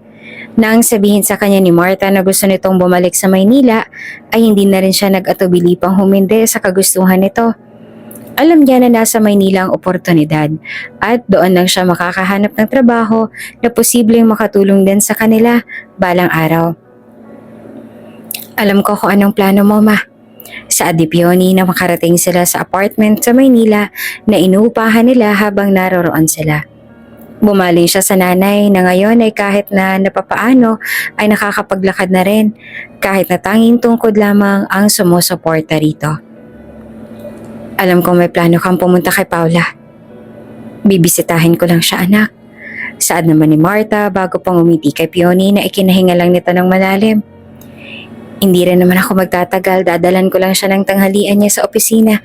Pagkatapos ay uuwi rin agad ako. Gusto ko rin namang magpahinga kaso naaalala ko siya. Alam kong hindi naging maganda yung huli niyong tawag. Sasamantalahin ko na rin ang pagkakataon na to para makipag-usap sa kanya ng personal. Ma, hindi naman kailangan yan eh. Halos nakikiusap na sa ni Peony dahil masama ang kutob niya sa gustong pangyari ni Martha. Alam kong ugali ng kapatid ko, ma. Alam ko rin na alam mo yun. Ayokong pumunta ka ron nang hindi ako kasama. Alam ko kung anong mangyayari at alam kong alam mo rin ang pwede niyang gawin sa'yo sa oras na magpunta ka ron nang walang pasabi sa kanya. Ipagtatabuyan ka niya, ma. Hindi naman siguro, anak. Sagot ni Martha sa kanya dahilan upang dismayado siyang bumuntong hininga at animoy bumagsak ang balikat niya dahil sa pagkadismaya sa kagustuhan ng nanay niya at sa gustong mangyari nito. Iaabot ko lang tong tanghalian niya pagkatapos ay uuwi na rin ako ha. Walang ibang nagawa si Peony kung hindi ang magbaba na lang ng tingin. Kahit na pakiusapan niya pang ina na wag nang pumunta ay magpupumilit pa rin ito. Napansin ni Martha ang pananahimik ni Peony kaya naman wala siyang ibang nagawa kung hindi ang natatawa na lang na haplusin ng pisngi ng mahal na anak. Uuwi rin agad ako, Peony ha. Aniya sa anak na hindi nito kinibo. Di kalaunan ay bumuntang huninga na lang si Martha. Pagkatapos kong maihatid sa kanya to, uuwi rin ako, pangako, hindi ako magtatagal. Ilang segundo pa munang natahimik si Peony bago siya nagsalita. Ano bang meron dyan kay Paula at bakit ganyan ka nalang kadesidido na aron siya? Tanong ni Peony na animoy may hinanakit sa ina na malungkot na lang nitong ginitian. Masama naman ang ugali niya at halos ipagtabuyan ka na niyan dati. Anak, kahit na masamang ugali niya, hindi pa rin nun mababagong katotohanan na anak ko siya. Anak ko pa rin kayong dalawa. Kung pagpalitin man ang sitwasyon ninyong dalawa, baka ganun din ang gawin ko sa'yo. Aaroin din kita tulad ng gagawin ko sa kanya ngayon. Nakangiti saad ni Martha sa kanya na nagtatampong ikinanguso naman ni Peony. Kahit magbagong ugali niyong dalawa o kahit na magkaroon pa kayo ng sama ng loob sa akin, hindi pa rin magbabago ang tingin ko sa inyong dalawa. Ipagtabuyan niyo man ako o ikahiya, patuloy ko pa rin kayong mamahalin. Alam ko may pagkukulang ako sa inyong dalawa ni Paula. Kaya nga nandito ako para bumawi, di ba? Kahit sa simpleng ganito lang. Maiparamdam ko kay Paula na mahalaga pa rin siya. Malay mo bumait yun kapag ipinagpatuloy ko lang ang ganito, hindi ba? Hindi na magbabago yun, ma. Maniwala ka sa akin. Matabang na saad pa ni Peony dahilan upang bahagyang matawa si Martha. Kahit na ilang beses mang pigilan ni Peony ang ina sa pagpunta sa opisina ni Paula, alam niyang hindi niya na rin ito mapipigilan kahit na anong gawin niya. Gustuhin niya mang samahan ng ina ay hindi na rin niya magawa dahil may interview siya ngayon para sa isang posisyon sa trabaho. Matagal niyang hinintay ang tawag na yon at hindi niya naman yun kayang palagpasin ngayon. Lalo na ngayon na kailangan niya ng gamot para sa ina at sa sakit nito. Ayusin mong trabaho mo, Paula. Tinanggap kita rito dahil alam kong magaling ka. Huwag mo naman akong ipahiya sa mga kasosyo ko dahil lang dyan sa simpleng katangahan mo. Singhal ng boss niya bago niya nilagpasan si Paula at nagmarcha na palayo. Walang ibang nagawa si Paula kung hindi ang kunot noong magbaba ng tingin habang hawak ang mga proyekto niyang maraming pagkakamali. Nakuha ng tawanan at bulungan sa gilid niya ang atensyon kaya naman wala siyang iba nagawa kung hindi ang mas lalo na lang makaramdam ng sama ng loob. Masyado kasi nagmamarano. Muntik na tuloy tayong matanggal. Pagpaparinig pa ni Casey sa kanya, kasabay ng tawanan kasaba na iba pa nitong kasamahan sa trabaho. Hindi niya alam kung nananadya ba talaga ang tadhana. Ang buong akala niya pagkatapos niya magtapos sa kolehiyo ay makakawala na siya kay Casey at sa iba pa nilang kaibigan. Ngunit mukhang nagkakamali siya. Hindi niya alam kung paanong pinaglaruan ba siya ng tadhana dahil mula kolehiyo hanggang sa magkaroon siya ng trabaho sa Maynila, kasama niya pa rin ang mga ito. Okay lang sana kung magkasundo sila. Kung ano ang pakisama ni Casey sa kanya noon, mas lalo lang itong lumala ngayon. Hindi niya alam kung inggit lang ba talaga ito o baka naman selos lang ang dahilan sa kung bakit siya ginaganito ngayon. Paula, may ginagawa ka pa ba? Rinig niyang tawag sa kanya ng kasama niya sa department na yon. Bumaling siya rito habang kunot noong nagtitipa sa computer. May naghahanap daw kasi sa'yo sa baba. Ha? Sino naman? Tanong niya bago niya tuluyang tinantanan ng computer. Sa akin? May naghahanap? Matandang babae raw gusto ko yatang makita. Kibit balikat na saad ng katrabaho niya. Matandang babae? Wala naman siyang kilalang matandang babae. Kung ang matandang babae naman na tinutukoy nito ay yung kasama niya sa dorm, Hindi naman ito maglalakas ng loob na puntahan siya rito para lang sa renta. Wala naman siyang ibang kilalang matanda bukod sa nanay niya at sa... Si Mama? Aniya bago siya tumayo at nagmamadaling tinahak ang daan palabas ng department. Halos bumagsak ang balikat niya na makita si Casey na kasama ang iba pa nilang kaibigan na nagtatawanan habang nakapalibot kay Martha noong mga oras na yon. Malungkot ay naging ngiti ni Martha. Nagbago lang ang emosyon niya nang makita niya si Paula na ngayon ay kunot noong naglalakad patungo sa direksyon nila. Anak, tawag ni Martha sa kanya habang pinapanood niya si Paula na magmarcha patungo sa kanila. Anong ginagawa mo rito? Galit na tanong agad ni Paula, dahilan upang makuha niya ang atensyon ng mga kaibigan niyang nakapalibot na sa kanya ngayon. Hanggang dito ba naman sa trabaho ipapahiya mo ako? Oh, Paula, andyan ka na pala. Saad ni Casey nang makuha ni Paula ang atensyon niya. Isang matamis ngunit sarkastikong ngiti ang ibinigay niya kay Paula nang bumaling siya dito. Nandito pala yung nanay mo para dalhan ka ng pagkain? Hindi ka man lang ba magpapasalamat? Manahimik ka, Casey. Oh, bakit parang galit ka? Hindi ba dapat magpapasalamat ka pa kasi galing pa nga ng ibang bansa yung nanay mo? Dinalhan ka pa nga ng pagkain, no? Nagagalit ka naman agad eh. Gaano ba kahaba ang flight mo, auntie? Natatawang tanong pa ng isa bago sila humagalpak sa tawa. Nahihiyang umiti naman si Martha dahil hindi niya maintindihan ang sinasabi ng mga ito ngayon. Tingin niya ay pinagtatawanan silang dalawa ng mga ito ngayon. Ganito ba talagang ugali ng mga kaibigan niya? Galing lang ako dyan sa barangay, Iha. Hindi ko naman kailangan ng flight para... Putol niyang saad bago bumaling ng tingin kay Paula na ngayon ay kunot noong nakayuko sa gilid niya. Makapunta at makabisita rito sa anak ko. Dagdag pa niya bago nahihiyang umiti sa mga kaibigan niyang nagpipigil lang ng tawa ngayon. Kayo bang kaibigan ng anak ko? Ako nga pala si Martha. Natutuwa akong makilala kayo ng personal. Naglahad ng kamay si Martha kay Casey ngunit sa halip na tanggapin iyon ay nakangisi niya lang itong pinagmastan. May pandidire sa mga mata ni Casey nang tinapunan niya ito ng tingin, dahilan upang magtawanan ang mga kaibigan nila. Napansin naman iyon ni Martha kaya naman peke ang ngiti niya na lang na ibinaba ang kamay. Sorry mother, pero hindi kami magkaibigan ng anak ninyo, sagot ni Casey. Ngumisi siya nang makita niyang kumuyom ang kamay ni Paula nang marinig ang sinabi niya. At wala kami kaibigan na sinungaling, mapagpanggap, at higit sa lahat social climber. Dumiretso siya kay Paula na ngayon ay buong tapang siyang hinarap, dahilan upang mas lalo lamang na lumawak ang ngiti ni Casey. All this time, niloko mo kami. Pinaniwala mo kami na yung nanay mo nasa ibang bansa. Alam mo ba kung anong ginawa mo, Paula? Niloko mo kaming lahat. Pinaniwala mo kami na mayaman ka. Naubod ka ng yaman. Nagtatrabaho sa ibang bansa ang nanay mo? Sino niloko mo? Mas mukha pa ngang mayaman yung mga katulong sa ibang bansa kaysa sa nanay mo eh. Bago pa man matapos si Casey ang sasabihin niya, ay lumagapak na ang malutong na sampal sa pisngi niya galing kay Paula. Iyon din ang dahilan kung bakit hindi agad niya sinampal si Paula.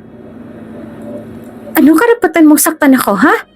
Wala kang karapatang sabihin yan at insultuhin ang nanay ko. At wala ka rin karapatang mandoko ng ibang tao. Sigaw ni Casey sa kanya dahilan upang magtiim ng bagang si Paula sa sobrang galit. All this time pinapaikot mo lang kami? May sinasabi ka pang ekta-ektaryang lupa sa ibang probinsya? Ano yung mga ipinakita mong titulo? Mga peke? Paula, ano yung mga sinasabi ng kaibigan mo? Puno ng pagtatakang tanong ni Martha. Walang ibang nagawa si Paula kung hindi ang manahimik, habang si Casey naman ay panay ang pagngisi at pagsinghal sa harapan niya. Wala nang kabuluhan kung makipag-away pa siya ngayon. Sa totoo lang ay hindi na siya umaasa na magkakaayos silang dalawa ng kaibigan, kaya naman para saan pa kung sakali mang ipagtanggol niya ang sarili. Totoo naman ang sinabi ni Casey. Manlulokot siya na tao at hindi na mababago iyon, lalo na ngayon. Nahuli na siya mismo sa akto nito. Come on guys, wag na tayo magsayang ng oras dyan. Biglang baling ni Casey sa mga kaibigan bago siya pumaling kay Martha na hanggang ngayon ay litong-lito pa rin sa mga narinig. Ikamusta niyo na lang po kami sa mga empleyado niyo sa ibang bansa ah? Nakakatuwa naman po na sumadya pa po kayo rito sa Pilipinas. Dala ang tungkod ninyo para lang mahatira ng sardinas yang si Paula. Dagdag niya pa dahilan upang magtawanan silang magbabarkada. Umaamoy po kasi yung isda, Nay. Nakakahiya naman sa iba pang empleyado rito. Oh. Dagdag pa ng isa bago sila tatawa-tawang umalis doon. Nang makaalis ang grupo, ay saka lamang bumaling si Martha kay Paula upang magtanong. Hindi pa man siya nakakapagsalita, ay mabilis nang kinuha ni Paula ang Tupperware sa kamay niya bago niya ito binuksan at ibinato sa malayo na bahagyang ikinagulat ni Martha noong mga oras na yon. Masaya ka na? Wala ka na bang ibang gagawin kung hindi ang sirain ang buhay ko? Sigaw ni Paula sa kanya na bahagya niyang ikinatalon sa gulat. Hindi ba't sinabi ko sa'yo noon pa na wag kang tatapak sa pinagtatrabahuhan ko? Gaano ka kabobo para hindi mo intindihan yon? Kailangan ko bang sabihin at ipaliwanag sa'yo lahat? Hindi mo ba alam kung ano ang tama sa mali? Paula, maghunos dili. Paano ako kakalma? Kung sinira mo na ako sa harap mismo ng mga kaibigan ko. Sigaw ni Paula sa kanya habang nakaduro sa kung saan dumaan sila Casey. Pwede bang kahit na ngayon lang, mawala ka muna sa paningin ko? Wala ka ng ibang ginawa kung hindi ang pahirapan ako. Palagi na lang, Ma. Tapos ka na ba kay Peony kaya sa akin ka nang gugulo ngayon? Hindi ka pa rin ba tabos sa panggugulo mo sa school ko noon? Pati ba naman dito sa trabaho ko? Hindi na ako nagkaroon ng kapayapaan sa'yo ah. Paula, ayusin natin. Sinubukan ni Martha na hawakan si Paula ngunit umiwas lang ito sa hawak niya. Wala tuloy ibang nagawa si Martha kung hindi ang magtikom ng bibig habang pinanonood si Paula na umiyak sa harapan niya. Kahit ngayon lang oh. Pwede bang mawala ka na muna? Tanong niya bago niya pinunasan ng luha. Gusto kong mawala ka na. Kung ano man yung aksidenteng kinukwento mo noon kay Peony bago pa man kami ipinanganak. Sana natuluyan ka na lang. Sana namatay ka na lang noon. Kasi kung namatay ka noon, di sana hindi na kami ipinanganak noon. Dagdag pa niya bago siya naiyak at tumalikod at nagmarcha paalis sa direksyon ni Martha. Bago pa man siya makalayo, ay nakarinig na siya ng kalabog na animong may bumagsak sa sahig. Halos mapatalon siya sa gulat ng dahil sa nangyari. Hindi niya alam kung bakit pero tila ba may nag-uudyok sa kanya na bumaling sa direksyon ng ina at nang sandaling ginawa niya iyon, halos manlaki ang mga mata niya nang makita si Martha na nakahiga at walang malay sa sahig habang namumutla. Hala, may hinimatay! Sigaw ng isang empleyado. Nang dahil sa labis na gulat, nanatili lang si Paula sa kinatatayuan niya habang pinapanood ang dalawang empleyado na tumulong kay Martha noong mga oras na iyon. Tila ba bumagal ang oras para kay Paula. Noong mga oras na iyon, hindi niya na nagawa pang kumilos sa kinatatayuan niya nang dahil sa labis sa pagkagulat. Habang ang dalawang empleyado naman ay nagmamadaling dinala sa klinik si Martha. Sa kabilang banda naman, tatawagan ka na lang namin, saad ng interviewer kay Peony. Alam na ni Peony ang ibig sabihin nun. Hindi na naman siya nakapasa sa interview. Walang ibang nagawa si Peony kung hindi ang wala sa sariling maglakad palabas ng building. Gutom na gutom siya at labis na ang pagod na nararamdaman niya noong mga oras na yon. Hindi niya na alam kung saan pa siya magpapasa ng papel. Halos lahat na yata ng building yung napasukan niya na makapagpasa lang ng papel. Lahat halos sa mga isinasagot nito sa kanya ay tatawagan na lang. Alam niya na ang sagot doon kaya naman hindi na siya umaasa pa na may kukuha pa sa kanya. Lord, sana naman makatanggap na ako ng tawag. Saad niya sa sarili habang nananatiling nakatayo at nakapikit sa dulo ng pedestrian lane. Isang buntong hininga pa ang pinakawalan niya bago siya nagmulat nang marinig niyang tumunog ang cellphone niya para sa isang tawag. Natotorete niya itong sinagot ng may ngiti sa labi. Nawala lang ang ngiti niyang yon nang marinig niya na ang tumawag sa kanya sa kabilang linya. Sa ospital? Gulat niyang saad bago siya nagsimulang tumakbo patungo sa ospital na sinasabi ng nasa kabilang linya. Kahit na nakakaramdam ng gutom at kahit na pakiramdam niya ay babagsak na siya sa labis na pagod, ay nagawa pa ring takbuhin ang daan patungo sa ospital. Halos magreklamo na rin ang ilang taong bumaga sa kanya habang patuloy siya sa pagtakbo.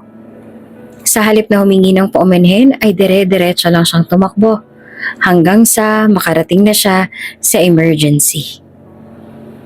Ganun na lang ang takot niya na makarating siya sa kwarto ni Martha hanggang sa tuluyan niya nang nakausap ang doktor ng ina. Stage 4 na ho ang cancer ng mama mo. 50-50 na rin ang survival rate kung sakali mang maoperahan siya.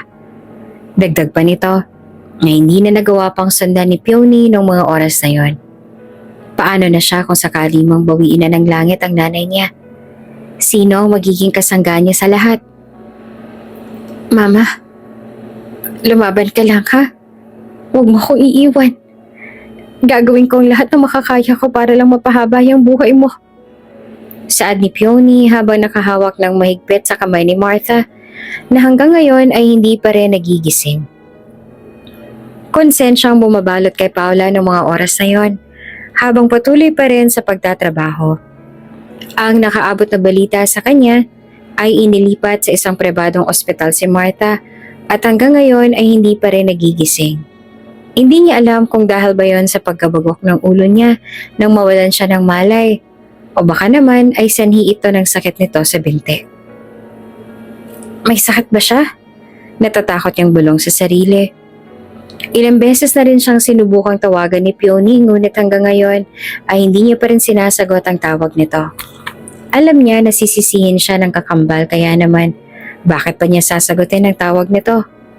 Baka naman tumatawag lang ito sa kanya ngayon para ipaalam na nakauwi na sila ng nanay niya. Tama, baka nga nakauwi na sila sa bahay. Kilala niya si Peony. Lagi itong tumatawag sa kanya kahit na hindi naman mahalaga ang sasabihin nito. Kahit na masama ang loob ni Paula nang dahil sa nangyari, hindi niya pa rin maitatanggi na nag-aalala rin naman siya para sa ina. Kahit nagalit siya rito, hindi niya pa rin maipagkakaila na nag-aalala siya para sa kalusugan nito. Walang ibang nagawa si Paula kung hindi ang dumiretso sa ospital nang mabasa niya ang text ni Peony sa kanya na naroon pa rin sila sa ospital at may sakit niya ang ina. Hindi naman maintindihan ni Paula kung bakit pero tila hindi ba nangilid ang luha niya sa nalaman. Ibig bang sabihin nito ay bilang na ang araw ni Martha sa mundo? Nangako siya sa akin na hahanapin niya ako at pakakasalan niya ang isa sa mga magiging anak ko. Rinig na kwento ni Martha kay Peony nang sandaling sumilip siya sa higaan ng ina. Tulad na nakagawian ay nakaramdam na naman ng selos si Paula nang makita niyang nagkakwentuhan si Peony at Martha. Nananatili lang siya sa likod ng kortina at hindi na nagawa pang pumasok upang sayangin ang moment at kwentuhan ng dalawa. Gusto niya sanang sirain ang kwentuhan ng dalawa ngunit tila ba nakuha ng sinabi ni Martha ang atensyon niya. Nangako sa kanya at papakasalan ng isa sa magiging anak nito? Sino? Hindi ako naniniwala sa ganyan, ma. Lalo na kung bata pa siya nung ipinangako niya sa'yo yun. At saka isa pa, wala namang ganyan eh. Sa mga telenovela lang naman nangyayari yung mga ganyan. Dagdag pa ni Peony bago siya natawa na ikanatawa na lang ni Martha. Kung sakali nga lang na mag-cruise pa yung landas namin ngayon na malalaki na kami, baka nga tawanan na lang namin yan. Lalong-lalo na siya. Siya yung nakausap mo eh. Baka nga. Pero malay mo naman, di ba? Sagot na lang ni Martha bago sila nagtawanan. Naputo lang ang tawanan nila nang sandaling pumasok sa loob si Paula. Pareho silang nagulat dahil hindi nila inaasahan na bibisita pa si Paula gayong ilang beses nang tinawagan ni Peony si Paula ngunit wala malang itong sumagot. Pagod ka? Bakit nga hindi ka pa nakakaligo? Bali niya kay Peony bago siya umismid sa kambal. Umuwi ka na muna, ako nang bahala rito. Dagdag pa niya bago siya umupo sa gilid ng kwarto at inabala na lang ang sarili sa cellphone. Aminin man ni Peony o sa hindi, ay talaga nga namang pagod siya. Medyo naaamoy niya na nga rin ang pawis sa katawan niya kaya naman kahit na pwede pa siyang tumanggi ay hindi niya rin naman matanggihan ang alok ng kapatid. Bumaling siya kay Martha na hanggang ngayon ay nanghihina pa rin na nakahiga sa kama nito. Tama si Paula. Ako na munang uuwi para maligo. Babalik na lang ako kapag natapos ako. Sabi ni Peony bago siya humalik sa pisngi ni Martha at nagmamadali nang lumabas ang kwarto. Nakangiting bumaling si Martha kay Paula, ngunit agad din iyong naging tipid nang makita niyang abala si Paula sa paggamit ng cellphone. Ani mong wala na itong nakikita base sa paraan nito ng pagtitig sa ginagawa. Mabuti naman at nakapunta ka rito, Paula. Ngiti ni Martha bago siya bumuntong hininga at tumitig sa dextrose na nakakabit sa kanya. Sobrang hirap pa lang talaga kapag nasa ospital ka. Medyo masakit din ang pagkakatusok nila sa kamay ko kaya hindi ako nandito para makipagkwentuhan sa'yo. Nagpunta lang ako dito para iwasan si Peony. Dahil nangangamoy na siya. Tipid na sagot ni Paula bago siya umayon sa kinauupuan at tumilikod sa gawin ni Martha. Walang iba nagawa si Martha kung hindi ang mapatango na lang sa inasta ng anak. Hindi niya rin maitatanggi na posibleng galit pa rin ito dahil sa nangyari sa opisina noong nakaraan. Kaya naman kahit na gusto niya ring humingi ng tawad sa anak, ay hindi niya rin naman magawa. Sa mga lumipas na araw ay si Paula ang mag-isang nagbabantay sa ina. Naging abala naman si Peony sa pag-aasikaso ng mga papeles kaya naman kahit na ayaw ni Paula ay wala rin naman siyang magawa. Maliban doon ay bayad din naman ang araw niya sa trabaho kahit na hindi siya pumasok kaya naman pumayag na rin siya. Mahimbing naman ang tulog ni Martha noong pinatawag si Paula ng nurse patungo sa information desk upang may ipapirma. At dahil nga si Peony naman talaga ang pantay sa ospital, ay pangalan ni Peony ang inilagay niya sa form na ipina-fill out sa kanya. Iyon din ang naging dahilan sa kung bakit tuluyan ang natagpuan ni Duke ang babaeng nagligtas sa kanya noon sa bangin. At iyon nga ay si Martha. Nagmamadali nagtungo si Duke sa kwarto ni Martha nang makita niya roon ang pangalan ni Peony at halos manlambot si Duke nang sandaling makita niya ang ginang na nangangayayat na at mahimbing na natutulog sa hospital bed nito. Nakasuot siya ng hospital suit nang sandaling dumiretso siya sa kama ng ginang na ikinagulat ni Paula mula sa pagkakaupo. Doc, may problema po ba? Tanong ni Paula kay Duke nang makita niya ang doktor na animoy nag-aalala. Bumaling si Duke kay Paula at halos makaramdam siya ng pangungulila nang makita niya si Paula at inakalang ito ang naging kaibigan niya sa simbahan noon. Hindi na nagdalawang isip pa si Duke na magtungo sa direksyon ni Paula at salubungin ito ng isang mahigpit na yakap na ikinagulat naman ni Paula. Doc, ano pong... Sa wakas, nakita na rin kita, Peony. Saad ni Duke habang mahigpit na nakayakap kay Paula na pasekreto naman itong ikinataas ang kilay. Nakangiting hinarap ni Duke si Paula habang si Paula naman ay walang ibang nagawa kung hindi ang naguguluhang magtaas ng kilay sa kanya. Alam mo ba na hindi kita makalimutan, Peony? Ginawa kong lahat ng makakaya ko para lang mag-cross ang landas nating dalawa. Hindi ko naman inaasahan na dito mismo sa ospital na pagmamayari ko pa tayo magkikita nang hindi sinasadya. Dagdag pa ni Duke bago muling niyakap si Paula. Bahagyang umangat ang kilay ni Paula nang dahil sa narinig kay Duke. Ospital na pagmamayari nito? Ibig sabihin nito ay posibleng ito ang chairman ng ospital na to? Kung totoo nga ang sinasabi nito, ibig bang sabihin nito ay yayaman na siya? Walang ibang nagawa si Paula kung hindi ang sagutin din ng isang mahigpit na yakap si Duke na mas lalo lang nitong ikinangiti. Hindi naman maintindihan ni Paula kung ano ang naging relasyon ni Peony at Duke. Pero, iisa lang ang gusto niya mangyari. Gusto niya makasama si Duke at siyang pumalit sa buhay na meron si Peony ngayon. Paula, kararating ko lang. Ako nang bahala kay Mama, Peony.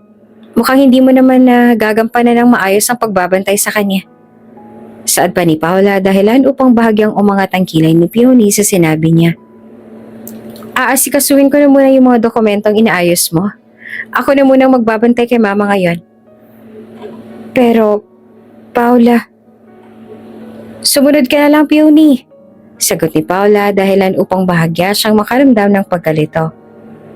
Bakit ganito na lang siya kung ipagtulakan ng kakambal niya gayong wala naman itong balak na magbantay nung una pa lang? Kailangan natin ng perang pambayad sa ospital. Alam kong madiskarte ka kaya ikaw ang humahanap ng paraan para makapagbayad tayo. Ako na magbabantay kay Mama. Dagdag pa niya bago niya tuluyang tinalikuran si Peony. Kahit na nakakaramdam ng pagtataka ay walang ibang nagawa si Peony kung hindi ang kunot noong tumalikod at magdesisyon na nga na sundin ang sinabi ng kapatid. Tama naman si Paula. Kailangan nila ng pera kaya naman sa halip na magbantay ay ginawa niya na lang ang sinabi nito. Habang abala sa paghahagilap ng pera si Peony, naging abala naman si Paula na makipag-usap at makipagkita kay Duke. Lagi sila kung lumabas. Panay sa pagkwento si Duke sa mga nangyayari sa buhay niya, habang si Paula naman ay walang ibang nagawa kung hindi ang magpanggap. Hindi niya gaanong kilala ang kakambal dahil hindi naman sila lumaki na magkasama kaya naman naging mahirap para sa kanya ang mga pa at bumuo ng kwento ayon sa kwento ni Duke. Ito nga pala yung unang sampagitan na binili ko sa'yo. Ngiti ni Duke bago niya ibinigay ang isang journal kay Paula na kunot noon namang tinanggap nito. Itinago ko yan. Maliban kasi dyan yun na lang ang alaala ko kay Mama. Iyan na lang din ang naging alaala ko sa'yo nung hindi na tayo nagkita. Walang ibang nagawa si Paula kung hindi ang bukletin ng maliit na journal. At tulad ng nakagawian, ay nakita niya ang tuyot na bulaklak ng sampagita na naroon. Hindi niya alam kung anong magiging reaksyon ng dalawa. Pero natitiyak niya na magagampanan niya ng maayos ang pagnanakaw sa buhay ni Peony nang hindi niya nalalaman. Tila ba nang malaman ng kwento ni Duke na si Martha ang nagligtas sa kanya sa bangin noong maliit pa siya, naging dahilan sa pagkakapilay ng ina niya noon sa aksidente, tila ba ay mas lalo lang siyang nagkaroon ng interes na nakawin ang buhay ni Peony. Mas lalo lamang siya nagkaroon ng interes nang malaman niya mula sa binata na may balak pala itong tuparin ang ipinangako noon kay Martha na pakasalan siya sa lalong madaling panahon. Sa kabilang banda, wala namang ideya si Martha at Peony na nagkita na pala ang dalawa kahit na madalas naman kung bumisita si Duke kay Martha upang makipagkwentuhan nang wala si Paula at Peony. Ikaw nang bahala kay Peony, iho. Mabait ang anak ko at alam kong magkakasundo kayong dalawa. Nangihinang pakiusap ni Martha na bahagyang ikinangiti naman at tinanguan ni Duke. Matagal ko na hong kilala si Peony, auntie. Kahit na hindi ako nangako sa iyo noon, tutuparin ko pa rin ang pangako ko sa inyo dahil mahal ko po talaga ang anak ninyo. Sagot ni Duke sa kanya dahilan upang nanghihinang napatingin na lang si Martha. Si Duke ang sumagot sa lahat ng hospital bills at bayarin ni Martha habang patuloy naman ito sa paglaban sa cancer. Habang abala pa si Paula sa pagnakaw ng buhay na hindi naman sa kanya, naging abala rin naman si Peony sa paghahanap buhay. Para sana sa hospital bills na bayad na pala ni Duke ng mga oras na yon. Bayad na po ang bills ninyo, ma'am. Saad ng cashier na sandaling mapagawi si Peony sa billing station. Agad na umarko ang kilay ni Peony nang dahil sa narinig. Binayaran na po ng chairman ang lahat-lahat kaya po hindi niyo na po kailangang magbayad pa. Sinong chairman? Nagtatakang tanong ni Peony. Bago pa man siya masagot ng cashier ay nabulabog na sila sa gulat nang sandaling makarinig sila ng emergency call. May isang nurse ang nagtatatakbo sa hallway kaya naman wala silang ibang nagawa kung hindi ang pumaling doon. Binawian na ng buhay yung patient sa room 304, saad ng isang nurse. Nang marinig iyon ay bahagya pang nakaramdam ng pagkatulala si Peony. Sa halip na magtanong ay nagmadali na siyang tumakbo sa kwartong iyon at halos matutup niya ang bibig nang makitang wala na ngang buhay si Martha. Naging abala pa ang doktor sa pagre-revive sa kanya habang ang ilang nurse naman ay nagkakagulo. Walang ibang nagawa si Peony kung hindi ang mapatulala sa labas ng kwarto habang nakatingin sa katawan ni Martha na ngayon ay tuluyan na ngang binawian ng buhay. Kasalanan mo lahat ng to! Sigaw ni Paula na animoy nagwawala pa habang naroon sila sa waiting room.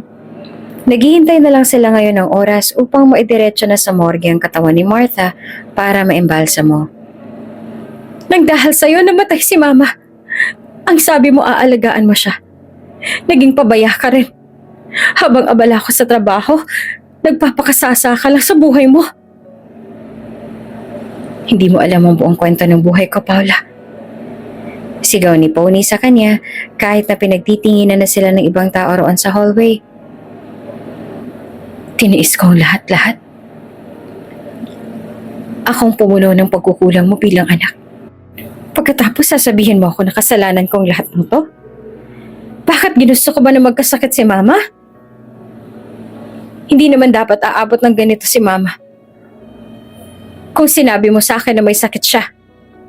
Sigaw ni Paula sa kanya habang patuloy sa pag-iyak na ikinaiyak na lang din ni Peony. Gusto mo ikaw lang palaging bida. Ikaw lang ng ikaw. Makasarili ka ring anak. Gusto mo masolo si Mama kaya mo inilihim sa akin ang lahat. Nang dahil sa pinaghalong guilt at pangungulila, wala nang ibang nagawa si Peony kung hindi ang maiyak na lang. Hindi na rin naman siya nagtaka pa ng sandaling iwanan siya ni Paula sa lugar na yon habang abala siya sa pag-iyak. Sa kabilang banda ay may nabuong plano si Paula sa isip niya. Para sa kanya, mas mabuti kung tuluyan na nga mamatay si Martha para masolo niya na si Duke kung sakali. Kung sakali man na matuloy na ang kasal nila, uumpisahan niya ng ligawan si Duke na magpakalayo-layo at tuluyan niya na ngang nakawin ang buhay na dapat para kay Peony. Hawak niya ng lahat. Ngayon pa ba siya aayaw? Nang dahil sa naging sagutan nila, hindi na nagawa pa ni Peony na dumalo sa lamay ni Martha, lalo na nung pagbabalan siya ni Paula sa pagpunta.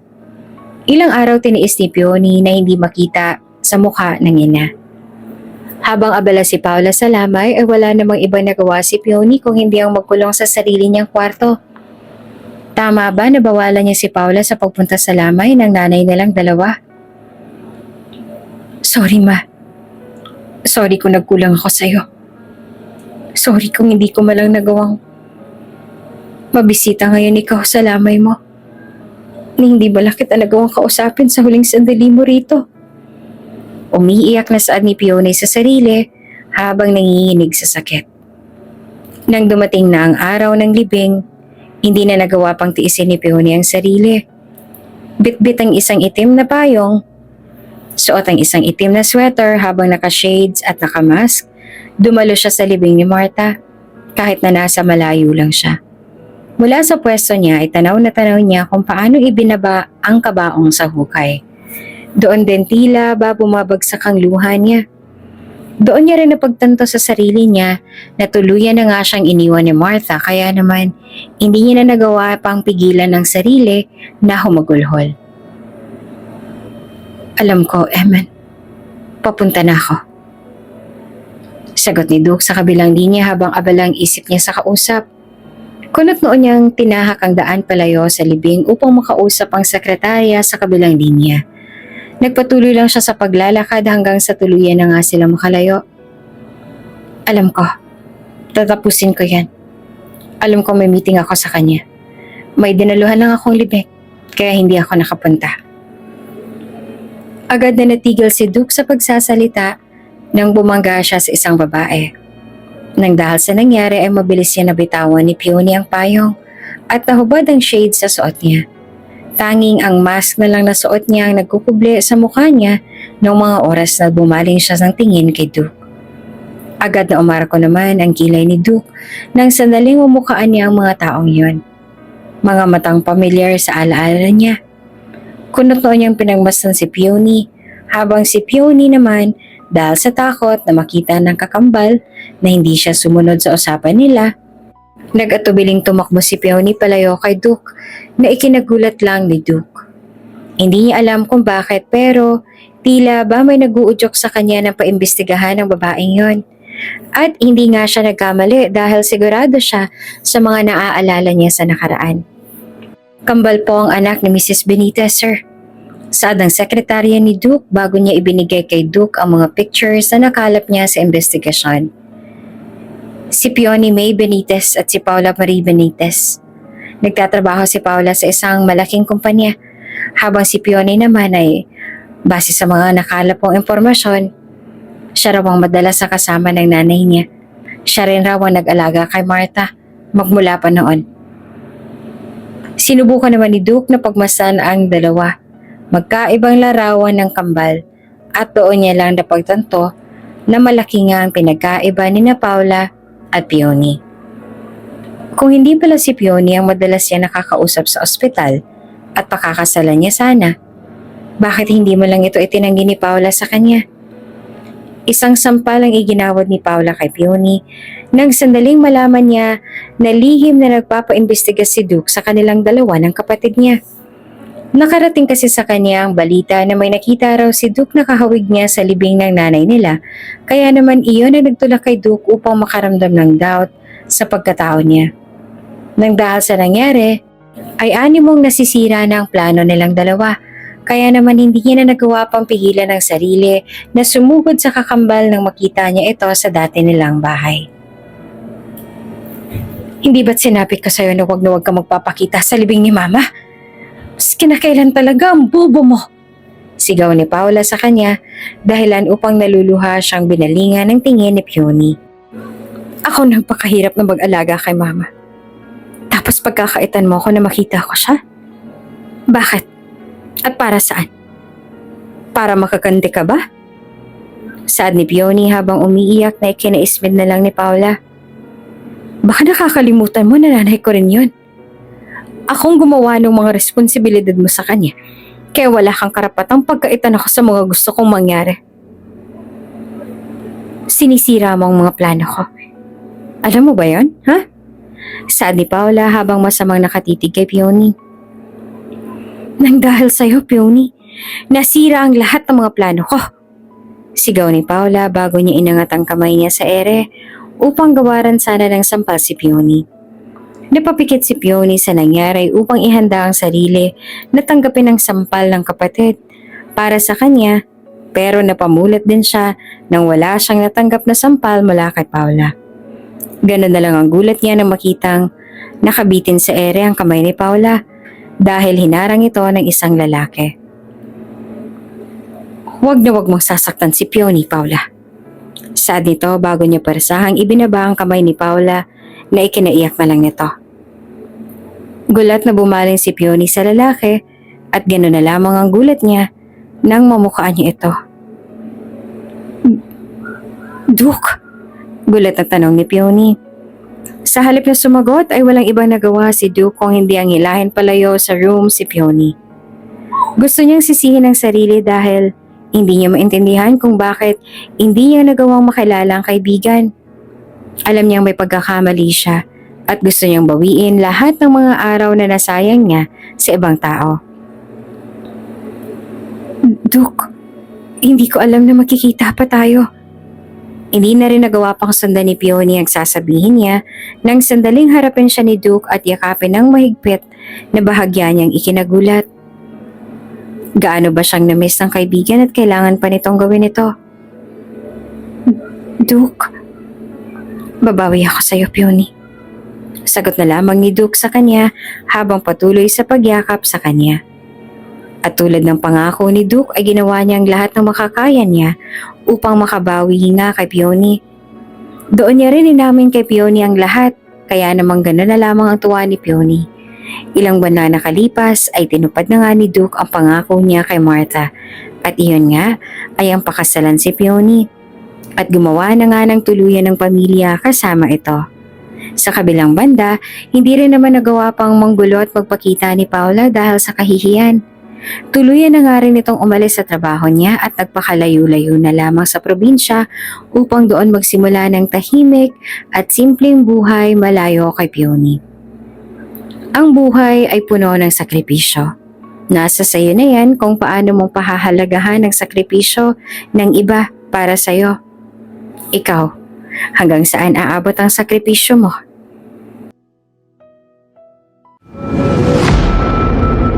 Kung bago ka pa lang sa channel na ito, Ate Jane TV, huwag kalimutang pindutin ang notification bell and subscribe button. Sana po hindi naman malaking abala sa inyo ang pagpindot ng subscribe button dahil ang kapalit po nito ay ang pagsuporta para makapag-produce ng mga libreng stories sa mga channels ni Ate Jane. Maraming salamat!